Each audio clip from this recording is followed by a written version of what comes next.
And I'd like to welcome all of you to the November 19th, 2020 California Board of Accountancy meeting.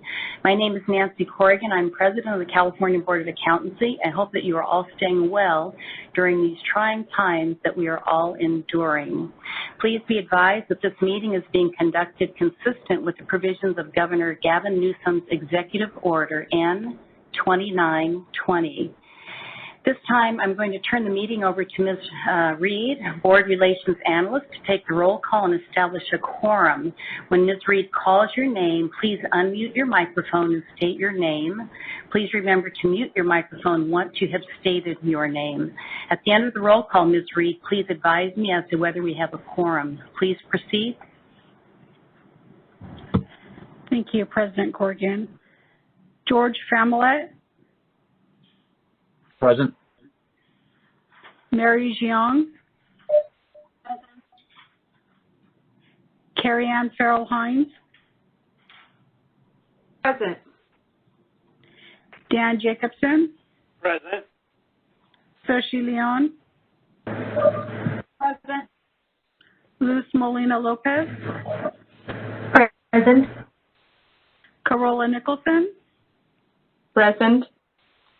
Dee Dee Owens. Present. Ariel Pay. Present. Katrina Salazar. Present. Michael Savoy.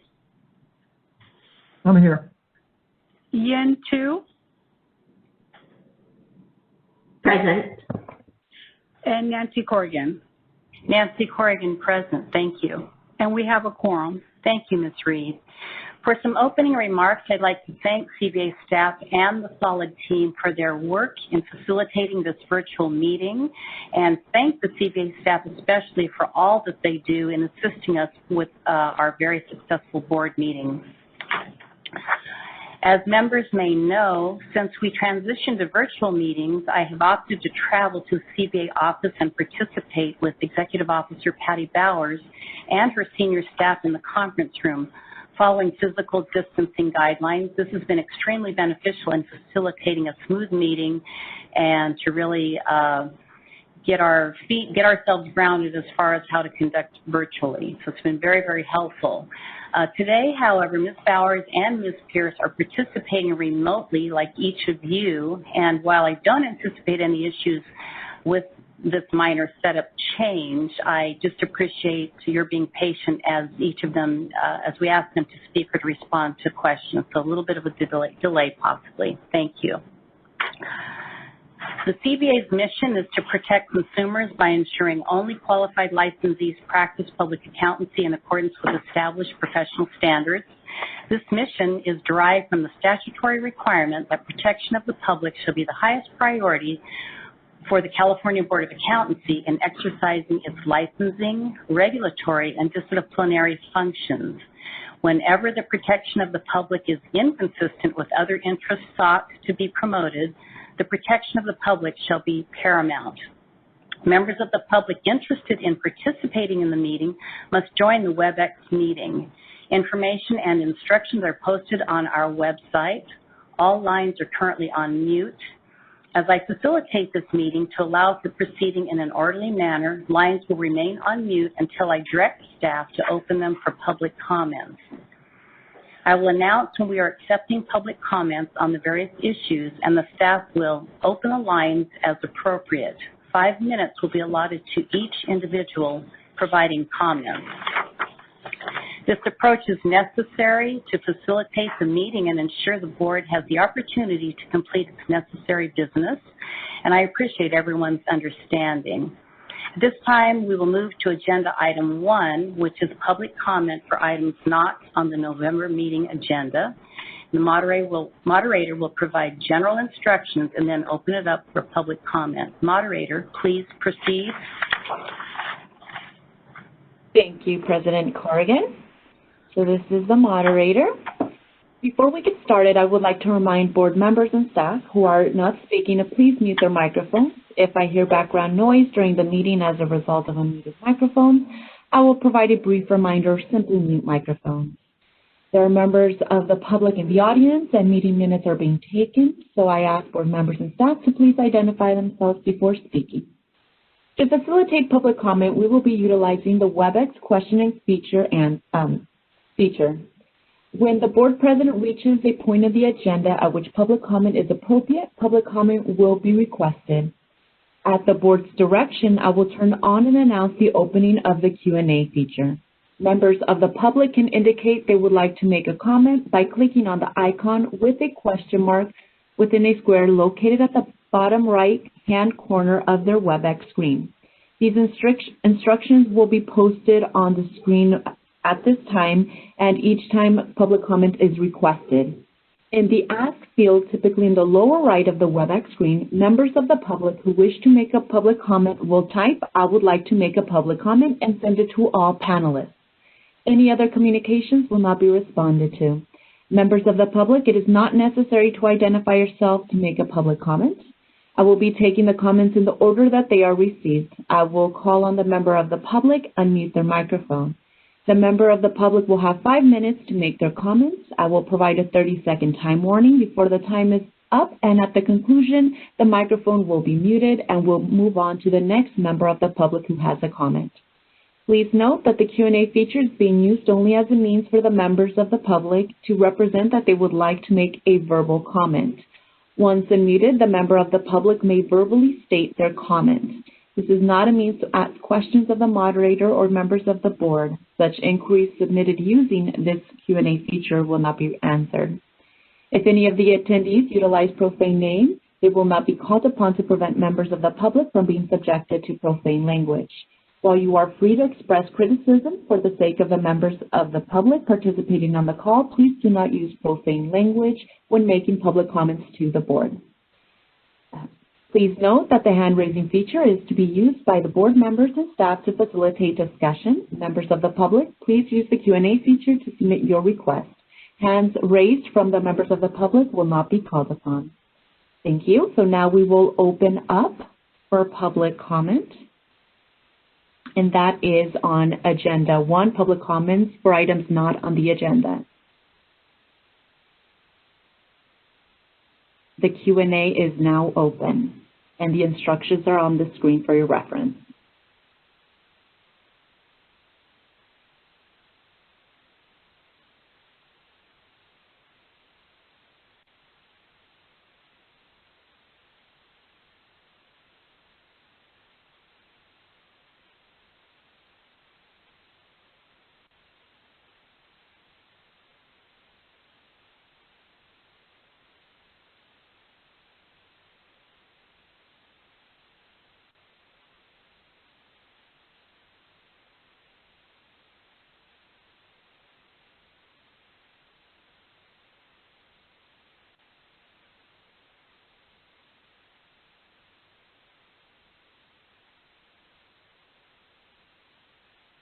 The moderator, Board President Corrigan. There are no requests have been submitted at this moment. Would you like me to close the Q&A feature? Yes, please do. Thank you. Thank you. It has been closed. Thank you. Proceeding on to Agenda Item 2, Report of the President. Item 1, I would like to introduce the Operations Director for the NASDA Center for Public Trust, Mr. Cedric Newbern, who holds a bachelor's degree in marketing from Western Kentucky University and an MBA with a concentration in economics from Tennessee State University. Mr. Newbern is an Amazon best-selling author and a John Maxwell certified coach, trainer, and speaker. We're pleased to have Mr. Newbern participating in the CBA meeting today, providing a presentation regarding the Center for Public Trust Ethical Leadership Certification and Training Programs. Mr. Newbern, please proceed. All right. Well, it is afternoon for me, but morning for all of you, so it's a pleasure to be with you. As a side note, my father lives in Pasadena, California, and I told him that I would be visiting the great state of California today to do a presentation, and he really wished that I was there, and so do I. But it's really a pleasure to be with you today, and thank you so much for giving me a moment on your agenda to talk about something that really is exciting. We at the at NASBA, Center for the Public Trust, have a great opportunity to help shape and encourage ethical leadership through the training programs that we offer both for college students and professionals. And so today I want to share a presentation that we're doing with other state boards of accountancy to let you know how our ethical leadership training is being utilized in disciplinary actions. So let's see. I'm not sure how to advance the slide though. Over on the left-hand side, you'll see a set of numbers and a small annotation bar. Perfect. Thank you so much. All right.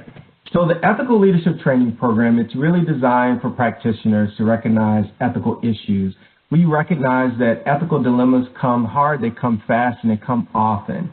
And what we've done through this leadership training is to provide tools, education, and resources to help in that decision-making process. We currently have 13 states, although I would say 14 because we have a special arrangement with South Carolina as well, where practitioners, when there is a disciplinary action, they are registered for our course and they complete the course as part of the requirements they have for the state's expectations. Now, whenever we do these presentations, the first question is with them, what's in it for me? Well, from a board's perspective, first you should know that when we have practitioners go through this course, it really does foster behavior change. There's a lot of research that went into this course to help shape future behaviors. It's not just a point and click, let me devote some time to this and get past it. Really, the way that this is structured, it does help to shape the mindset of those taking the course, because we also provide tools and resources that help them in making those ethical decisions. Now, the real with them is this. It's easy for the boards to implement, and it costs you nothing. The cost is actually passed on to the practitioner, and I'll show you in just a moment what it takes to set this up. And once you are set up as a state, literally everything happens behind the scenes and everything is taken care of. The other feature that I like to highlight is that it's 24/7 technical support. I will admit that, yes, we do have practitioners that will reach out to us between the hours of 8 a.m. and 4:30 p.m. Central Standard Time, Monday through Friday. But let's face it, most people, when they sit down to take this course, they're taking it late in the evening and often on the weekends. So the vendor offers 24/7 technical support, and they're very helpful, very thorough. I mentioned already that it is research-based content, and it's in a very engaging 3-module training program. We all now, thanks to the virtual world we live in, have had to spend countless hours in front of a laptop listening to presentations much like this one. But this training course is really designed to be very engaging and to keep the interest of the practitioner, but also, again, as I mentioned, to help change behavior. And it's also auditable course, so we're able to track and provide reports as well to you, the board. Now, the ELT program is set up in this way. Once a practitioner is identified as needing to take this course, this is part of the fine, then we have 2 options for a state board to offer. We have a 3-module program with minimal customization, and the fee is actually $250 for the practitioner. We do have a 4-module program which we've implemented. Right now we only have 1 state using it. So in addition to the 3 modules, there's a state-specific 4th module that's added where we go into a lot more detail around state-specific regulations. And the fee for that is $400 for the participant. Now I want to give you a glimpse of the training itself. Once a practitioner is assigned this course as part of the disciplinary action, the vendor actually, they would go online, fill out our form, pay the fee. That would then trigger a response from our vendor that would then send them credentials to log into the website. So upon entering the website, this is what they would see. This is the main screen. And you may not be able to see it if your eyes are like mine, but there's a little link just below forgot password. That is the technical support menu. So again, Even if the practitioner is having trouble logging in, they're able to get to technical support before ever accessing the course. So they designed it that way because we know that sometimes there's issues with passwords, etc. So upon entering, they would then have this screen pop up. This is the welcome screen. The video, the screenshot you see there is actually from the Missouri State Board of Accountancy. They actually had someone there with the state board film that video. Otherwise, other states have used the CPT, so I've recorded quite a few videos in the past year as a welcome and introduction to the coursework. So this is what they would see as they log in. And then once they start in the presentations, there's a series of videos, and you can see down the left side, kind of in the middle of the screen, which is the screenshot, you'll see all the various components within each module. They would click play, and then the video would play for them. They would then absorb all the information that's needed, and then there will be quizzes upon completion of those modules. This again just shows the depth within each module. There's 3: culture, leadership, and here's the culture matters. So again, you can see some of the topics that are addressed: organizational ethics, difference between illegal and unethical behavior. So we really try to get to the core of what drives behavior around ethical decision making. Now, one of the things that I really love about this training is the fact that we have several video cases that give real-life scenarios with actors who are incredible at making this very realistic for the practitioner to understand and process the content that's being shared. We've got them sprinkled throughout the training. So again, they also have additional details around being discussed in that moment.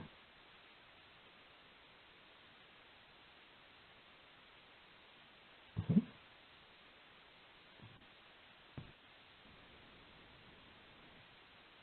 Apologies, my system is hung here. Okay, so Module 2, sorry, skip forward a little bit. Module 2 is on leadership matters. Again, just showing you some of the topics that are discussed there: responsibility and relationships and ethical leadership, key drivers in ethical conduct, and opportunity and power that really speaks to some of the challenges around ethical decisions that are made around power and opportunity to help them differentiate and understand why it's so important that they make the right choice. This is a screenshot of O.C. Farrell, who is instrumental in helping us craft a lot of the content that you see in our training program. He is out of Auburn University now, and so he does a great presentation as part of this training as well. And then the third module is strategy. Again, the topics here being development of codes of ethics and ethics training. And then we introduce the radar model. And this is yet another video, a great scenario in a workplace of a boss having a conversation, having an issue with an employee, and the boss was trying to make an unethical decision, and the employee was faced with the choice of, do I move forward with this or do I report this issue to the authorities? And then last but not least, we've got, as I mentioned, the radar model. I talked earlier about the tools that we provide. So the radar model really does walk the individual through a decision-making process to recognize, avoid, discover, answer, and then recover from ethical leadership decision-making. Once completed, each participant then receives a certificate that confirms that they did complete the coursework, and they can frame it, hang it on the wall if need be. But it is, this is also something that is shared with the Board of Accountancy as well. Now, to set up ethical leadership training for California, it's very simple. It starts with just sending me a copy of the state seal. We then use that to update our training module to actually shoot the video that would welcome practitioners from the state of California. And we would have all of that loaded to the vendor site so that they could then start to administer the coursework. most states have a passing rate of 80% for the practitioners, and they give them a limit of 3 attempts to complete the course. And of course, the questions are pretty much standard. We do have, I believe, one state that requires a 100% pass rate, but all the other states currently have an 80% pass rate. And again, our role from the CPT's perspective is to give access to the Board of Accountancy. So we will give you access. So if you wanted to take the course, see what it's like and the experience for practitioners, you would have access to that.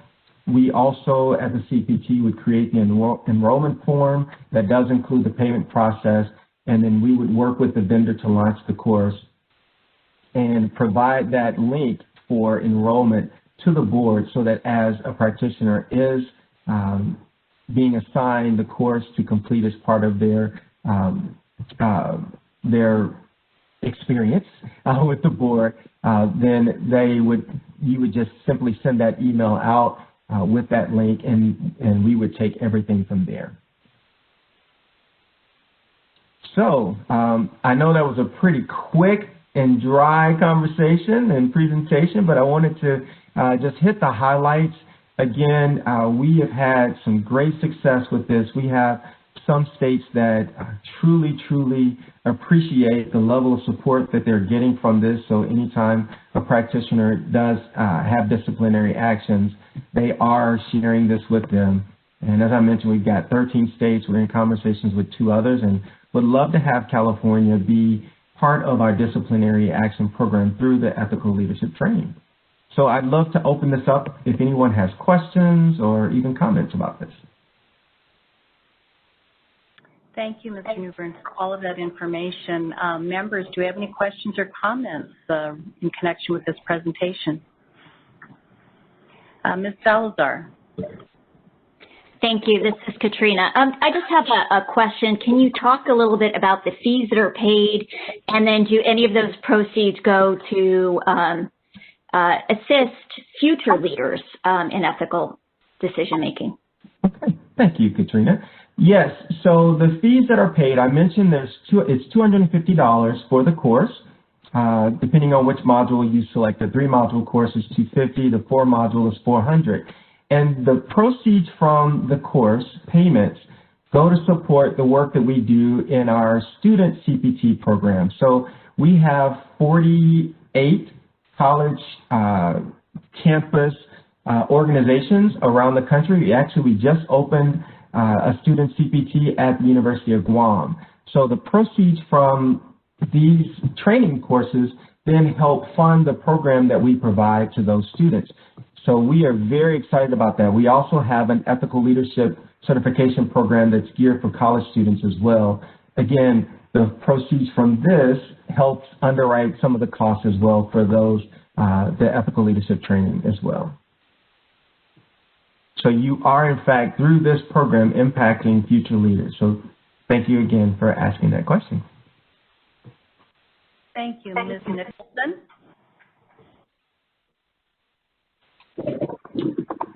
Thank you. This is Carola Nicholson. My question is, the 13 states that you mentioned, is this a program they recommend, or is this a program that is required? Well, that varies by state, but we do have, so they use our course as part of their disciplinary action. So some states, it is required that if the practitioner comes up on disciplinary action, they have to take the course. Some others, they give them the option of taking this course or something else. But by and large, the states where we're seeing the most engagement and the most success are the ones that have required it as part of their disciplinary action. Thank you. You're welcome. Thank you for asking. Mr. Jacobson? Thank you. Nancy, actually, this question is for you, if I could. Have you or anyone from our board or our staff taken the course? If I'm hearing you correctly, you're asking whether I or anyone on the board has participated in this as this point, no, I cannot say that I have. I don't know about other members. I'm sure this is something that we will all consider and look into, considering, you know, the relevance and importance of it all. Ms. Molina? Thank you. I understand that this course is being presented as a potential disciplinary action. The question is it necessary to take this course just through a disciplinary action, or can CPAs take this course for CE credit? Okay, so that's, again, a great question. We did structure this so that it is considered or could be considered for continuing education. Again, that would be something that each state would then have to work with NASDA to make sure that it qualifies as well. It is actually not just for accountants. We built this for any professional to take this course, again, because we want to promote ethical leadership. So it does have some further reaching opportunities. We, in fact, have modified some of the content from this course to do CPE for the state of Alabama. So Alabama already has this program implemented with disciplinary action, but then we did a modified version of some of this coursework specific for them for CPE. So if that is also something that you're looking for as a state, we'd be happy to help create that for you as well. Thank you. Members, are there any other questions for Mr. Newbern? Seeing that there are none, thank you so much for your time today, and very, very informative, and we just really appreciate you spending time with us. Absolutely. It was truly an honor to be with you guys. Thanks so much, and I look forward to hearing from you, and have a great rest of your meeting. Very good. Thank you. Thanks.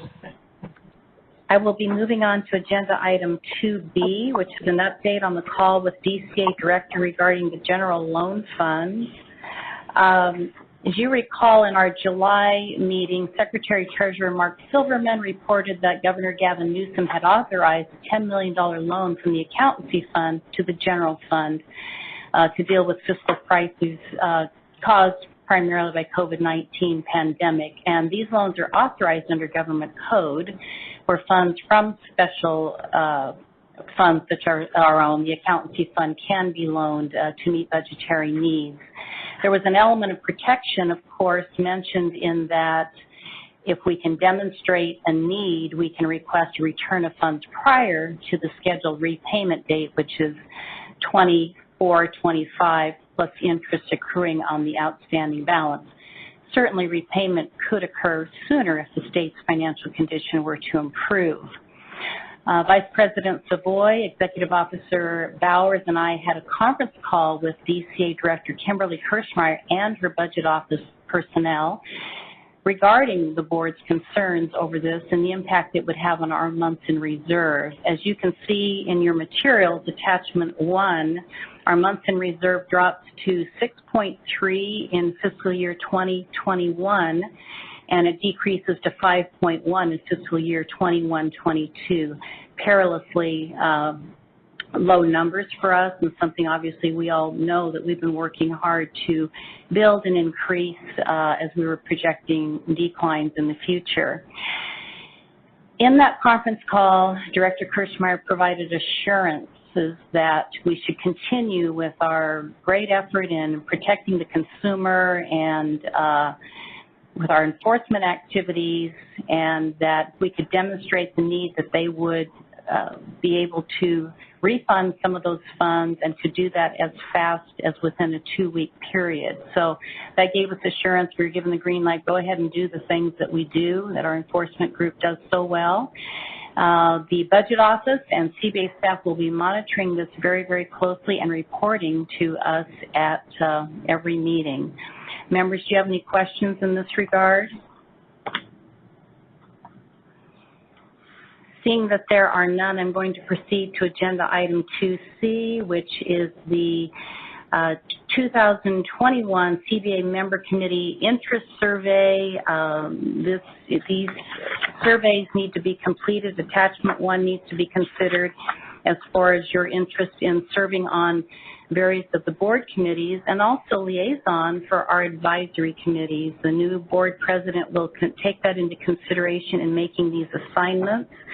Attachment 2 is the guidelines and procedures manual that will explain and go into some information regarding those committees, and obviously you can call and ask questions for those of you who are newer members about these committees and what they do.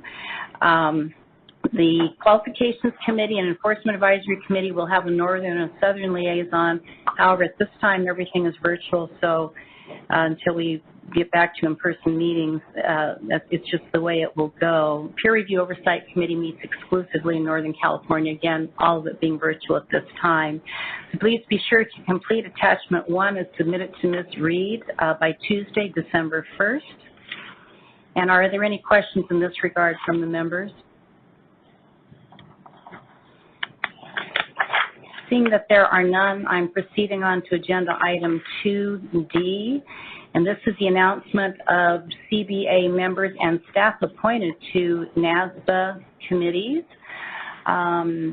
I was reappointed to the Continuing Professional Education, or CPE committee. This committee oversees the CPE working group and related statements on standards for CPE programs. It also develops and promotes uniform rules and requirements for CPE among the jurisdictions. I'm happy to announce that Ms. Salazar will continue to serve as NASBA's Board of Directors Pacific Regional Director. And Ms. Salazar is responsible for communications with the boards of accountancy in the Pacific region, Western states, and presides over the regional meetings. Congratulations, Ms. Salazar. Moving on, Ms. Salazar was appointed to serve as the chairperson of the Relations with Member Boards Committee. This committee provides reciprocal communication between boards of accountancy and NASBA Board of Directors. Again, congratulations. Ms. Bowers was appointed to the Strategic Planning Task Force, and it considers changes in the accounting profession and the regulation if that could impact the current NASBA strategic plan, and provides recommended updates to the plan for NASBA Board of Directors deliberation and approval. Congratulations, Ms. Bowers. Members, do you have any questions regarding this agenda item? Seeing that there are none, I am moving on to agenda item E, discussion and possible action on the American Institute of CPA's exposure draft on the proposed interpretation of the AICPA's Code of Professional Conduct staff augmentation arrangements. Mr. Franzella, Chief Enforcement, please proceed. Thank you, President Corrigan. Good morning, members. I'm Dominic Franzella, and I'm the CBA's Chief of Enforcement. So for this item, the CBA is being asked whether it wishes to issue a comment letter to the AICPA regarding the recent 2020 exposure draft regarding possible changes to the AICPA Code of Professional Conduct on staff augmentation arrangements. The 2020 exposure draft is attachment 1 for your item. And earlier this week, staff were made aware of a comment letter issued by NASBA on this 2020 exposure draft, and staff provided this to members as part of the supplemental memo, and is noted as the supplemental information attachment to that memo. So going back a bit, the CBA did discuss this topic back in July of last year, and after discussion on that topic, the CBA directed staff to work with CBA member Salazar to draft a comment letter to the AICPA regarding the concerns the board had with the staff augmentation proposal and the impact that it would have on the CBA's mission of consumer protection. But shortly after that July meeting, we received word that the AICPA was taking steps to reframe the concept of staff augmentation, and we just continued to monitor the topic for a revised exposure draft. And obviously the AICPA did release a revised proposal in September, and the comment period is set to expire December 8th, 2020. So the AICPA in the recent exposure draft has outlined on pages 6 and 7 the safeguards designed to mitigate the impact on independence that could arise from staff augmentation. And on pages 3 and 4 of your item, staff have highlighted what the main differences that existed between the original proposal and the revised proposal. As I've noted on page 4, we have included the applicable code sections, the CBA code sections that apply to the CBA's review of this AICPA proposal. Again, staff have not evaluated the proposal as it relates to whether it is good policy, and have only looked at it at its applicability to existing CBA regulations. And as we noted in the item, the impact to California as it pertains to continued regulation should the AICPA adopt the proposed changes outlined in the exposure draft would be that the new interpretation to independence related to staff augmentation would be allowable. And as with the first iteration of the AICPA proposal, the issues regarding enforceability remain, as the safeguards remain highly subjective and open to considerable interpretation even with these revisions. So as the CBA considers the new 2020 exposure draft, members should consider the practical application of how the concept of staff augmentation would affect the CBA's mission of consumer protection and whether it advances or detracts from the CBA's overall mission. And should the CBA wish to issue a comment letter, the staff are requesting that the CBA provide direction on information to include in the letter and assign a CBA member to work with staff in the preparation of a comment letter for signature by the CBA president.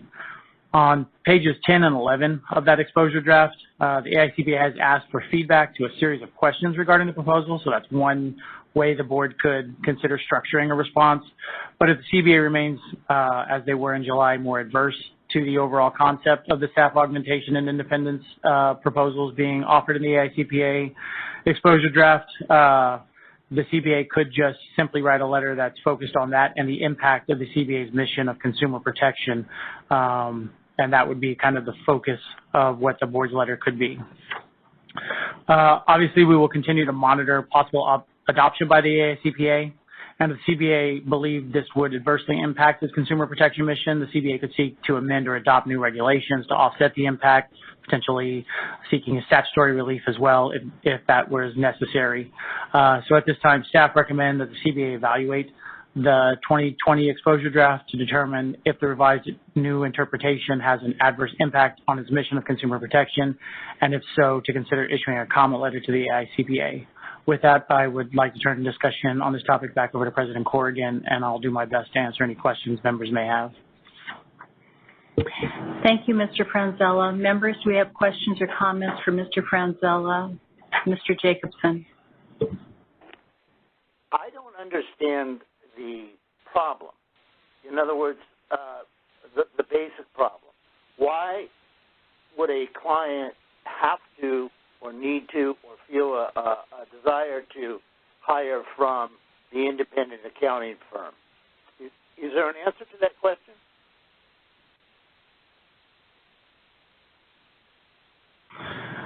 Mr. Jacobson, on my end, I don't know the genesis behind the staff augmentation proposal. I do know in the exposure draft, to some extent, there's some international standards that address it, and they speak to it in the proposal, and they were trying to potentially create some conformity and consistency with those. But as I'm not in the practice or in the profession, it might be better served for a member if there is a response on that end. Thank you. Ms. Salazar? Thank you. I will make an attempt to respond to answer your question. This came about through a committee, a joint committee called PEAK, which is comprised of members of the AICPA, which is a trade organization, and NASBA. And the conversations informally that I've had is that the understanding is that there are auditors today performing services in some of these arenas, and that this puts limitations on when that is allowed. And so, Dan, you have very eloquently sort of cut to the heart of the concern, which is why would an independent auditor be providing services, and if their services are truly needed, are they already compromised?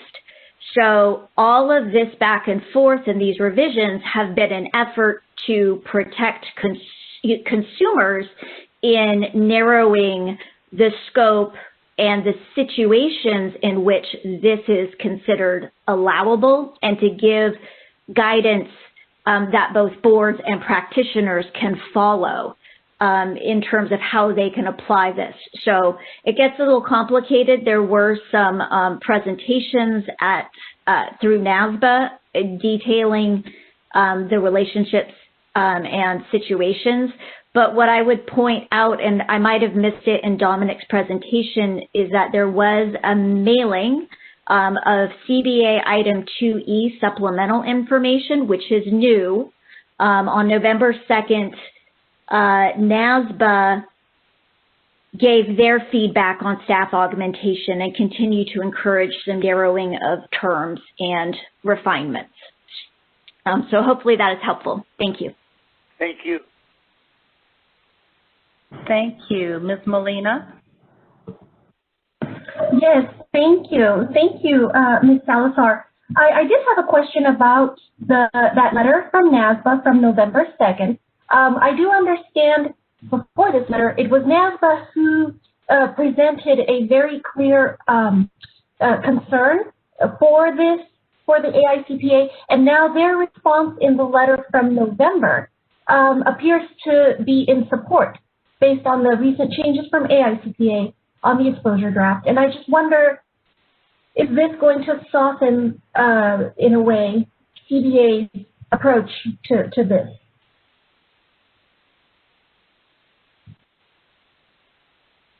Thank you. Ms. Salazar? So thank you for that question. You are correct. Your memory serves you very correctly that NASBA was opposed to it initially, and so there has been a great deal of advocacy on the side of the regulators within that joint group to push back and narrow things. So there have actually been a series of letters, and those things have been incorporated into the revision that came out and is in the packet. But again, as you will notice, there are further clarifications even within NASBA's letters that you are asking for. And so the sentiment from NASBA in their approving of this letter that is in your packet is that there has been significant movement in the continuum towards consumer protection and a significant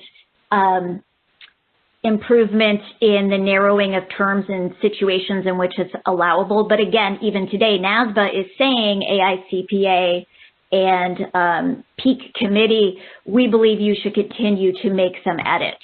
So NASBA at their meeting, the annual meeting, which is on our agenda later, did ask boards to comment, because ultimately this is in our board's wheelhouse to say, you know, whether or not we think this is acceptable practice and is this something that we can enforce. So we are very independent, and the general consensus from folks has been, well, it's a good compromise. And I've heard from people who've said, I just don't think we should mess with this independence issue at all. But that sort of resulted in all of these narrowing of definitions and clarifications. So NASBA has asked for a response from all the boards because they absolutely want to hear if this is a no-go, please, they want to know that. Thank you. Thank you, Ms. Salazar. Yes, they definitely mentioned in the presidents and chairs meeting the third day of the conference that those responses are very, very necessary and very needed. Mr. Franzella, do you have anything else to add? Yeah. No, just whatever direction the board wishes to go. The only thing I would continue to emphasize, and I think it's clear in NASBA's letter as well, is there's still a significant amount of subjectivity to some of these. And while I'm not an attorney, there's a lot of stuff in here about rebuttable presumption, which puts the onus on the regulator to rebut why a position that the firm may have taken was inappropriate or failed to adhere to the guidelines. So it just is from an enforcement standpoint, I think there's a considerable level of subjectivity and could make it difficult to enforce, but I also don't know how often this is used. So how often it would come to our attention. So those are just some areas that the board may wish to consider. Thank you. Any other comments from the members? And how would we like to direct staff to proceed, please, members?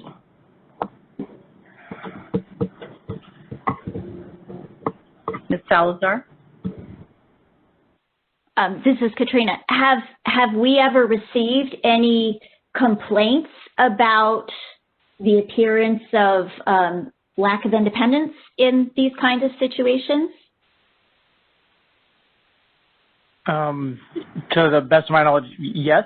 I believe there's one that took a long time to actually resolve itself out, and was litigated for near on a decade on this particular topic that just kind of finished itself out for the board just a little while ago, and it was related to independence and a staff person potentially jeopardizing that independence because they were a contractor or working in a certain environment that jeopardizes independence. The board prevailed on that particular matter, but it's not a common thing that comes up, but when it does come up, the safeguards we have in place now allow for a much more direct approach than what I believe would be allowed for under the staff augmentations proposal. Thank you. Members, may I have a motion as to how we would like the staff to proceed?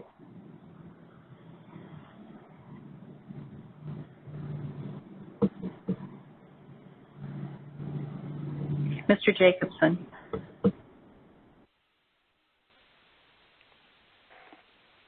My question is whether staff feels comfortable in making a recommendation, in studying for the next couple of months and making a recommendation that can be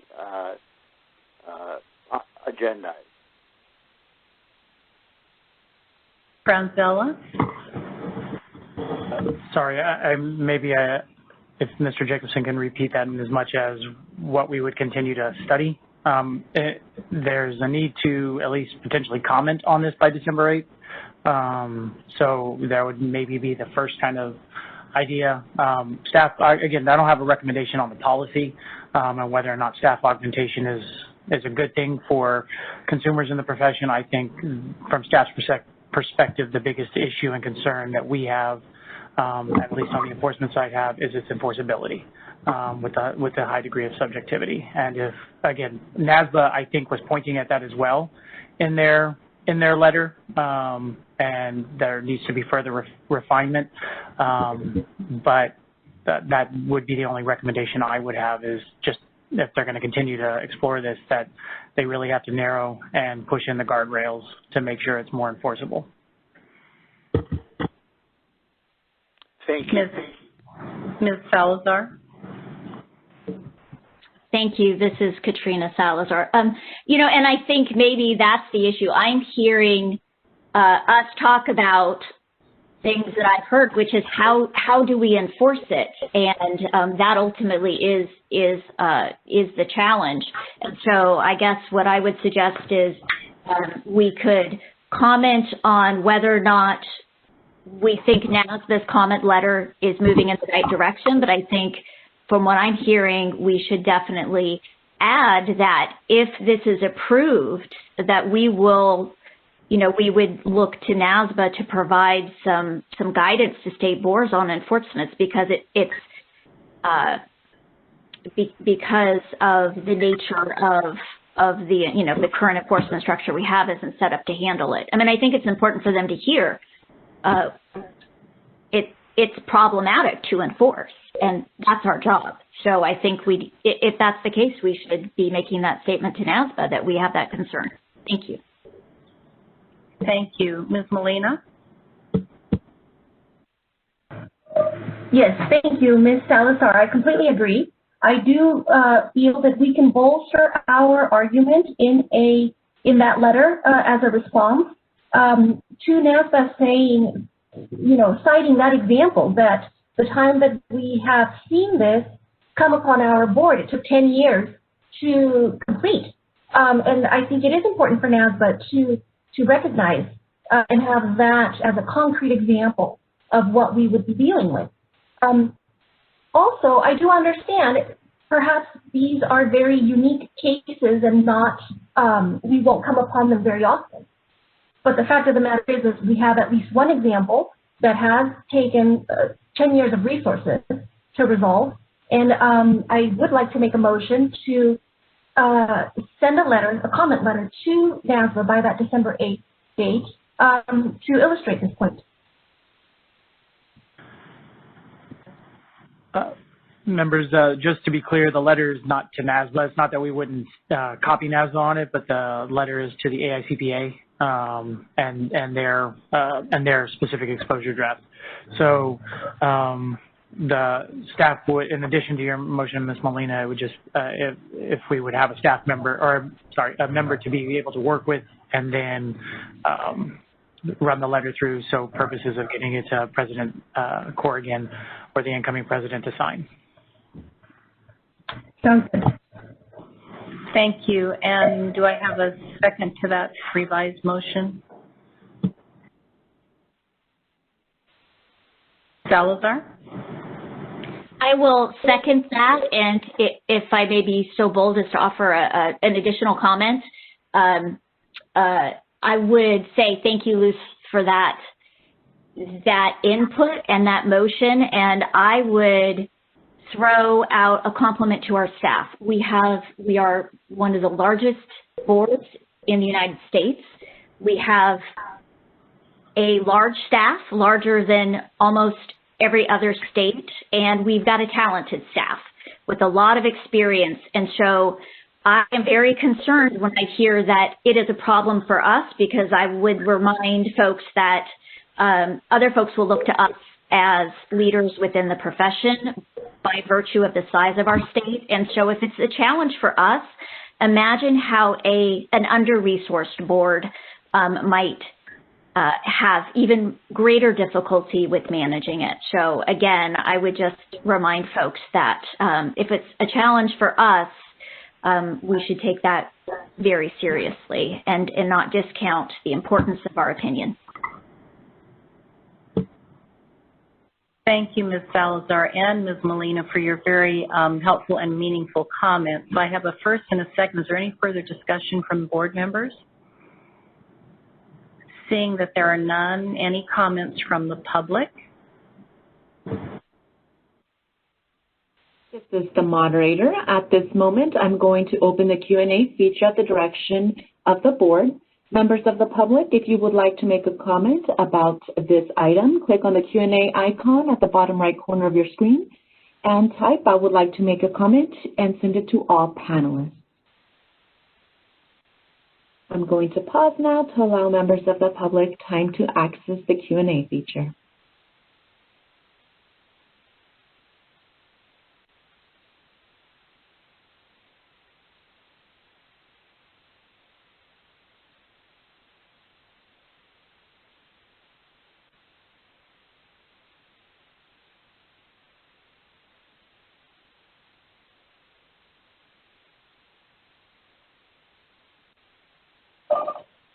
Board President Corrigan, no requests have been submitted. Would you like me to close the Q&A feature?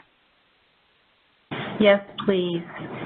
And I guess one detail we didn't address is which member board staff might work with in connection with this letter. And Ms. Salazar, may we ask that to be you?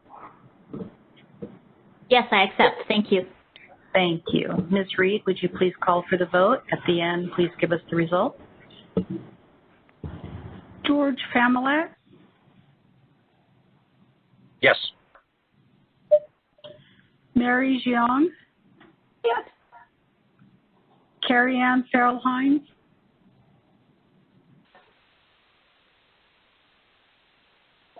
Carrie Ann Farrell-Hines. Yes.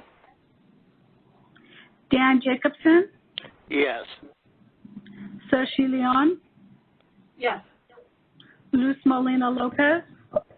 Yes. Carola Nicholson.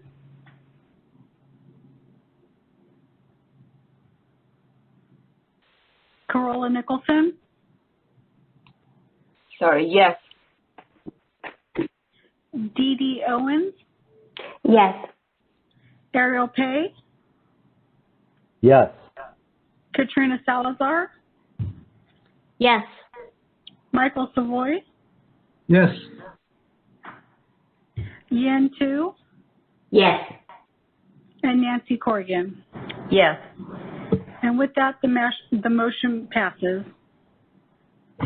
Thank you, Ms. Reed. I'm moving on now to agenda item 2F, which is a written report only of our California Board of Accountancy 2020 Legislative Tracking Chart. Agenda item G, Department of Consumer Affairs Director's Report on Departmental Activities. Ms. Carrie Holmes. Hi, good morning, Board President Corrigan and board members, Executive Officer Patty Bowers. I'm Carrie Holmes, Deputy Director for Board and Bureau Relations at the Department of Consumer Affairs. Thank you for inviting me to provide a department update to the Board of Accountancy. Our work continues even though COVID-19 has changed the way we do business now and in the future. After a temporary closure in March due to state and local stay-at-home orders to prevent the spread of COVID-19, DCA offices remain open with preventative measures to safeguard the health and safety of our employees and visitors. DCA continues to partner with the Governor's Office and Business Consumer Services and Housing Agency on statewide efforts related to awareness and enforcement of public health measures. The economic impacts of COVID-19 pandemic and unprecedented wildfire activities are expected to last for several years. The state needs to take immediate action to reduce costs and maximize efficiencies to support all Californians. In April, DCA and all boards and bureaus worked to limit expenditures and hiring to only those necessary to support core functions and emergency response activities. Additionally, this week, DCA learned the department will be required to take a 5% permanent budget reduction no later than 2021-22. Each board and bureau will need to develop a plan for a 5% permanent budget reduction. DCA will be working with board staff immediately to identify a plan that will best fit the board's operational needs. DCA would like to thank the board and staff for your continued service despite these challenges. Lastly, I would like to update you on some of the work Board and Bureau Relations is doing to support the board's executive team, along with all board and bureau leaders. Board and Bureau Relations has put on 3 brown bag trainings this fall to provide executive officers the opportunity to learn and discuss best practices on topics such as appointments, managing staff remotely, and providing ADA-compliant meeting materials to board members and the public. In partnerships with DCA's Solid Training Unit, board member orientation trainings have been held quarterly as remote sessions, and a new training for board presidents is in the planning stages. One of our top priorities in Board and Bureau Relations is appointments, and I would like to assure you that DCA and the Governor's Office are aware of your members who are currently serving in their grace period or approaching that mark. Please don't worry. I look forward to the day when we can meet in person. In the meantime, if you have any questions or need anything from DCA, please don't hesitate to reach out to Board and Bureau Relations. Thank you again for inviting me to your meeting. That concludes my presentation, and I'll hand it back over to Board President Corrigan. Thank you, Deputy Director Holmes. Members, do we have any questions for Ms. Holmes? I see that there are none, and again, thank you so much for all the information that we continue to receive, the updates, that sort of thing. We really appreciate it. Thank you. Thank you. I am moving on to agenda item 3, report of the Vice President, and there are 3, A, B, and C. Mr. Savoy. Thank you, Madam President. This item is to recommend the following: the appointment of Kathy Johnson, CPA, as Vice Chair, and the reappointment of Doug Aguilera as Chair of the Enforcement Advisory Committee. The Enforcement Advisory Committee assists the CBA in an advisory capacity with enforcement activities. This might include reviewing closed investigation files, providing technical guidance on open investigations, and participating in investigative hearings. I have conferred with the CBA Executive Officer to verify that the individuals have met the appropriate requirements for a license renewal and have demonstrated the skills and knowledge to serve in a leadership capacity on the Enforcement Advisory Committee. I would therefore like to make a motion to appoint Kathy Johnson and Doug Aguilera as Chair and Vice Chair, effective January 1, 2021 through December 31st, 2021, And if any member would like to take each appointment separately, we can do that. But I would like to take it as a group. And I turn it back to President Corrigan to get a second. Thank you, Mr. Savoy. Members, do I have a second to that motion? Ms. Young? So I have a first and a second. Any further discussion from members? Seeing that there is none, I will turn it over for any public comments. This is the moderator. I've opened up the Q&A at the request of the board. Members of the public, if you would like to make a comment regarding this agenda item, click on the Q&A icon at the bottom right corner of your screen and type, "I would like to make a comment" in the Ask field and send it to all panelists. The instructions are on the screen for your reference.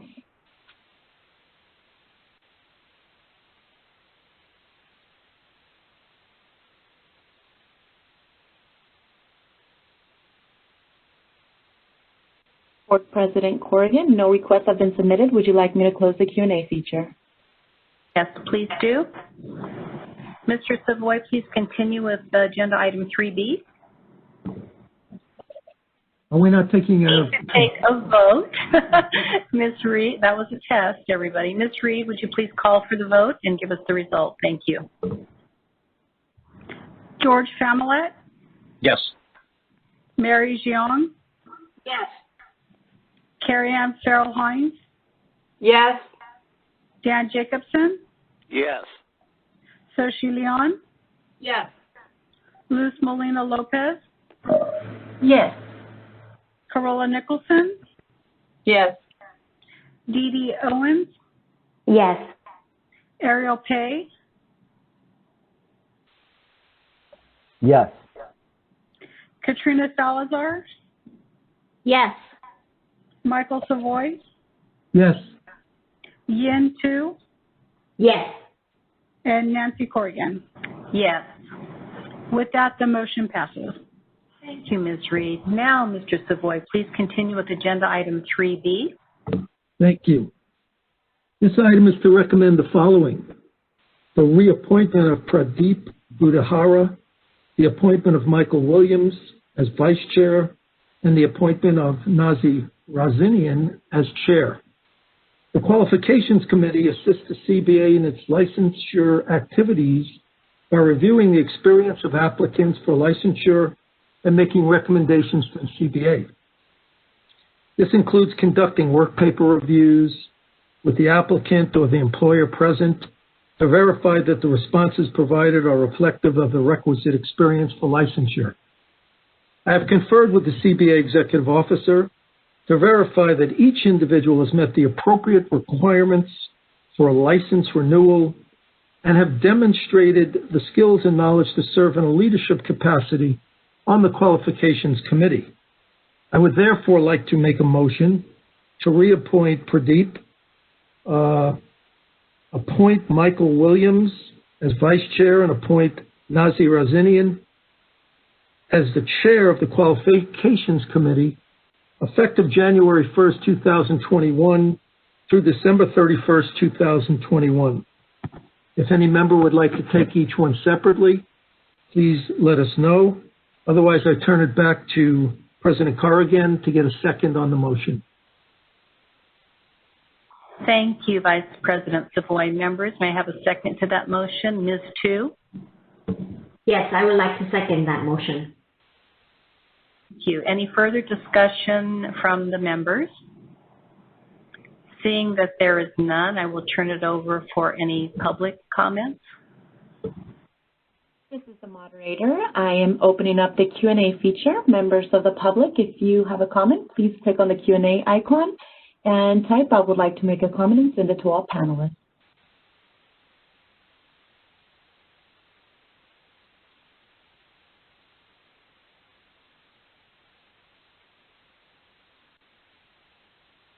Board President Corrigan, no requests have been submitted. Would you like me to close the Q&A? Please do. Ms. Reed, would you please call for the vote and give us the result once that's completed? George Familet? Yes. Mary Jiang? Yes. Carrie Ann Farrell Hines, Yes. Dan Jacobson, Yes. Soshi Leon, Yes. Luz Molina Lopez, Yes. Carola Nicholson, Yes. Dee Dee Owens, Yes. Ariel J., Yes. Katrina Salazar, Yes. Michael Savoy, Yes. Yin Tu, Yes.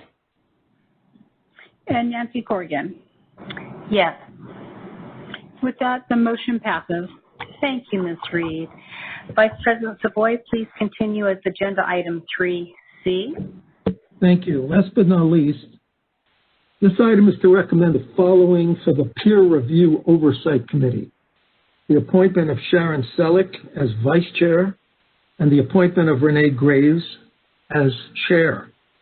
The Peer Review Oversight Committee assists the CBA in advisory capacity in its oversight of the peer review program. As with all appointments and reappointments, I have verified that the individuals have met the requirements for licensure renewal and have demonstrated the skills and knowledge to serve as a member or in a leadership capacity on the Peer Review Oversight Committee. I would therefore like to make a motion to appoint Sharon Selleck, CPA, as Vice Chair, and to appoint Renee Graves, CPA, as Chair of the Peer Review Oversight Committee, effective January 1st, 2021 through December 31st, 2021. And if anyone would like to take it separately, please raise your hand. If not, I turn it back over to President Corrigan to get a second. Thank you. Members, do I have a second to that motion? Ms. Salazar? I'd like to second that motion. Thank you. Thank you. Any further discussion from members? Seeing that there is none, I will turn it over to the public for comment. This is the moderator. I've opened the Q&A at the request of the board. Members of the public, if you would like to make a comment, please click on the Q&A icon and submit your request.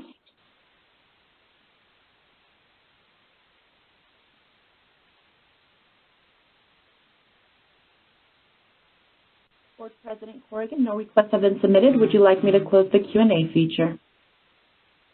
Yes, please do. And Ms. Reed, would you please call for the vote and give us the results once that's complete? Thank you. George Familet, Yes. Mary Jeong, Yes. Carrie Ann Farrell Hines, Yes. Dan Jacobson, Yes.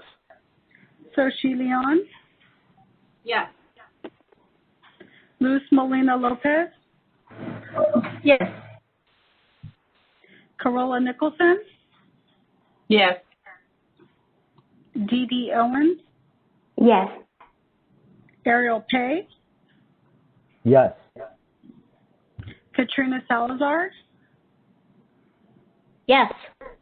Michael Savoy, Yes. Mark Silver, oh, no, Yin Tu, Yes. and Nancy Corrigan. Yes. All right, with that, the motion passes. Thank you. Okay, so at the moment, we're having a little technical difficulty with proceeding on with agenda item 4. So I'm going to move on to agenda item 5 and come back to agenda item 4. So item 5 is report of the executive officer, and we have a presentation of the CBA's annual report by Ms. Pierce, the assistant executive officer. Ms. Pierce? Thank you and good morning. The purpose of this agenda item is to present the California Board of Accountancy's fiscal year 2019-20 annual report. The annual report discusses the accomplishments of the CBA during the prior fiscal year as we fulfill our mission to protect consumers. The report is made available to key stakeholders and will be published on the CBA website following this meeting. I do want to mention that we have found a couple of minor non-substantive edits that are needed, and we will make those and incorporate any edits that members may have prior to finalizing. The report is broken down into several sections, and I'd like to briefly discuss some of this year's highlights. One of the first significant accomplishments of last fiscal year was the signing of Assembly Bill 1521, which, among other important provisions, extended the CBA sunset date to 2024. The signing of this legislation was the conclusion of approximately 2 years' worth of report development, meetings with legislators, and testifying at legislative hearings. Moving to the CBA budget, the overview starting on page 13. One of the significant accomplishments was obtaining the increase in the license renewal and initial license fee that was included in Assembly Bill 1521 and became effective on January 1. Obtaining this increase will more closely align the CBA's revenues and expenditures. Starting on page 17 under Outreach, Communication, and Education, we note the many events the CBA participated in or coordinated. We even pivoted to a virtual platform towards the end of the fiscal year. Additionally, the CBA successfully transitioned to an online format for its update publication, which has been updated to provide a more modern appearance. Significant cost savings was also achieved as a result of this transition. Now that licensees must provide their email address to the CBA, another provision contained in Assembly Bill 1521, the CBA will work to expand our messaging and provide increased information with those we regulate. The next section of the report covers our enforcement program. On page 25, we note that the enforcement program closed 98% of its investigations within 1 year. Further, the CBA ended last fiscal year with only 2 cases pending over 24 months. A significant accomplishment considering this was an 85% decrease from the fiscal year 2018-19. Next up is the licensing section, beginning on page 31. For a significant portion of the fiscal year, staff process applications at or below the 30-day target time frame, and returning to this target remains the primary focus of the licensing division. The last area I want to highlight is information technology, which starts on page 41. As noted, we finished a critical step in the business modernization project, documenting the CBA's current and future IT business needs, which resulted in the creation of nearly 400 functional and detailed requirements. Additionally, while the CBA's IT assets and projects have always been an important component of CBA operations, starting last March, work in this area became critical as we successfully transitioned to telework, remote computer access, and virtual meetings like we are having today. These successful outcomes are a result of the CBA's IT infrastructure. And the one area I haven't mentioned yet was CBA operations during COVID. As an organization, we have worked to balance our consumer protection mission, the needs of our stakeholders, and ensuring the health and safety of our staff. The work we have done and what we have achieved despite the ever-evolving nature of the pandemic even further underpins the hard work of staff and the CBA's dedication to consumer protection. And that concludes my remarks, and I'm happy to answer any questions that members may have. Thank you, Ms. Pierce. I want to comment on what an excellent annual report that has been prepared, and understanding it's in draft form right now and will be finalized soon. Any questions for Ms. Pierce from the members? Ms. Molina? Yes, thank you. I do appreciate the report. Thank you very much. It does look very nice. I did want to make a small comment on page 9. I am Luz Molina Lopez, of course, but I am not appointed through the Senate Rule Committee. I'm a governor appointee. So if I could get that corrected, please, I'd appreciate that. Thank you for that. That will be corrected. Any other questions or comments from members? Seeing that there, yes, Ms. Nicholson. Thank you. This is Carola Nicholson, and I want to congratulate Steph. It's a beautiful report. I mean, I'm proud to be part of his organization. And I understand also that COVID has thrown an incredible wrench on this, perfect turnaround time. And we had a comment our last board meeting at the beginning of the length of time that somebody was trying to get to for an exam, I think, application. And I know this is very hard. I'm not trying to bring a comment here. Have we been able to reduce the response times, and how is this working now with the working remote feature? Ms. Pierce? I'm happy to respond to that. As has been conveyed in the past, we certainly have faced some extended processing timeframes. But as we move into the licensing division report, I know Ms. Center is going to report that we have had a significant decrease in our processing timeframe from the last board meeting. So we are certainly making headway, and this is definitely a priority for the licensing division. She may talk more about it, but we have really employed an all-hands-on-deck type approach, and we have all the different program areas helping to once again return to that 30-day processing time frame. It's just going to require a little bit of patience, but we are diligently working on that. And then I would just defer to Ms. Bowers if she has anything additional she would like to mention. Ms. Bowers? Thank you, Deanne. No, you actually covered all the points that I was planning to cover, so thank you very much for that. Very good. It is an excellent report. Members, do we have any other additional questions or comments in connection with this report? Seeing that there are none, I am going to go ahead and go back to agenda item 4, report of the Secretary Treasurer, Mr. Silverman.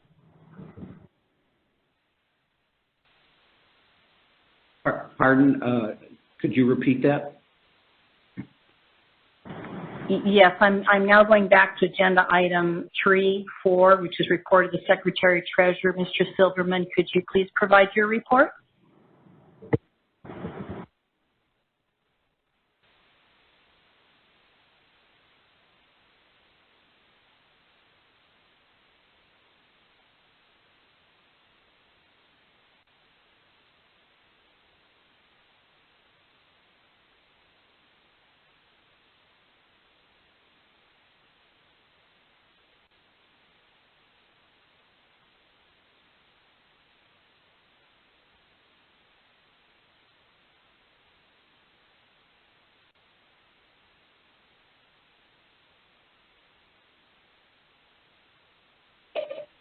President Corrigan, would you just give me a couple more minutes to pull up my report?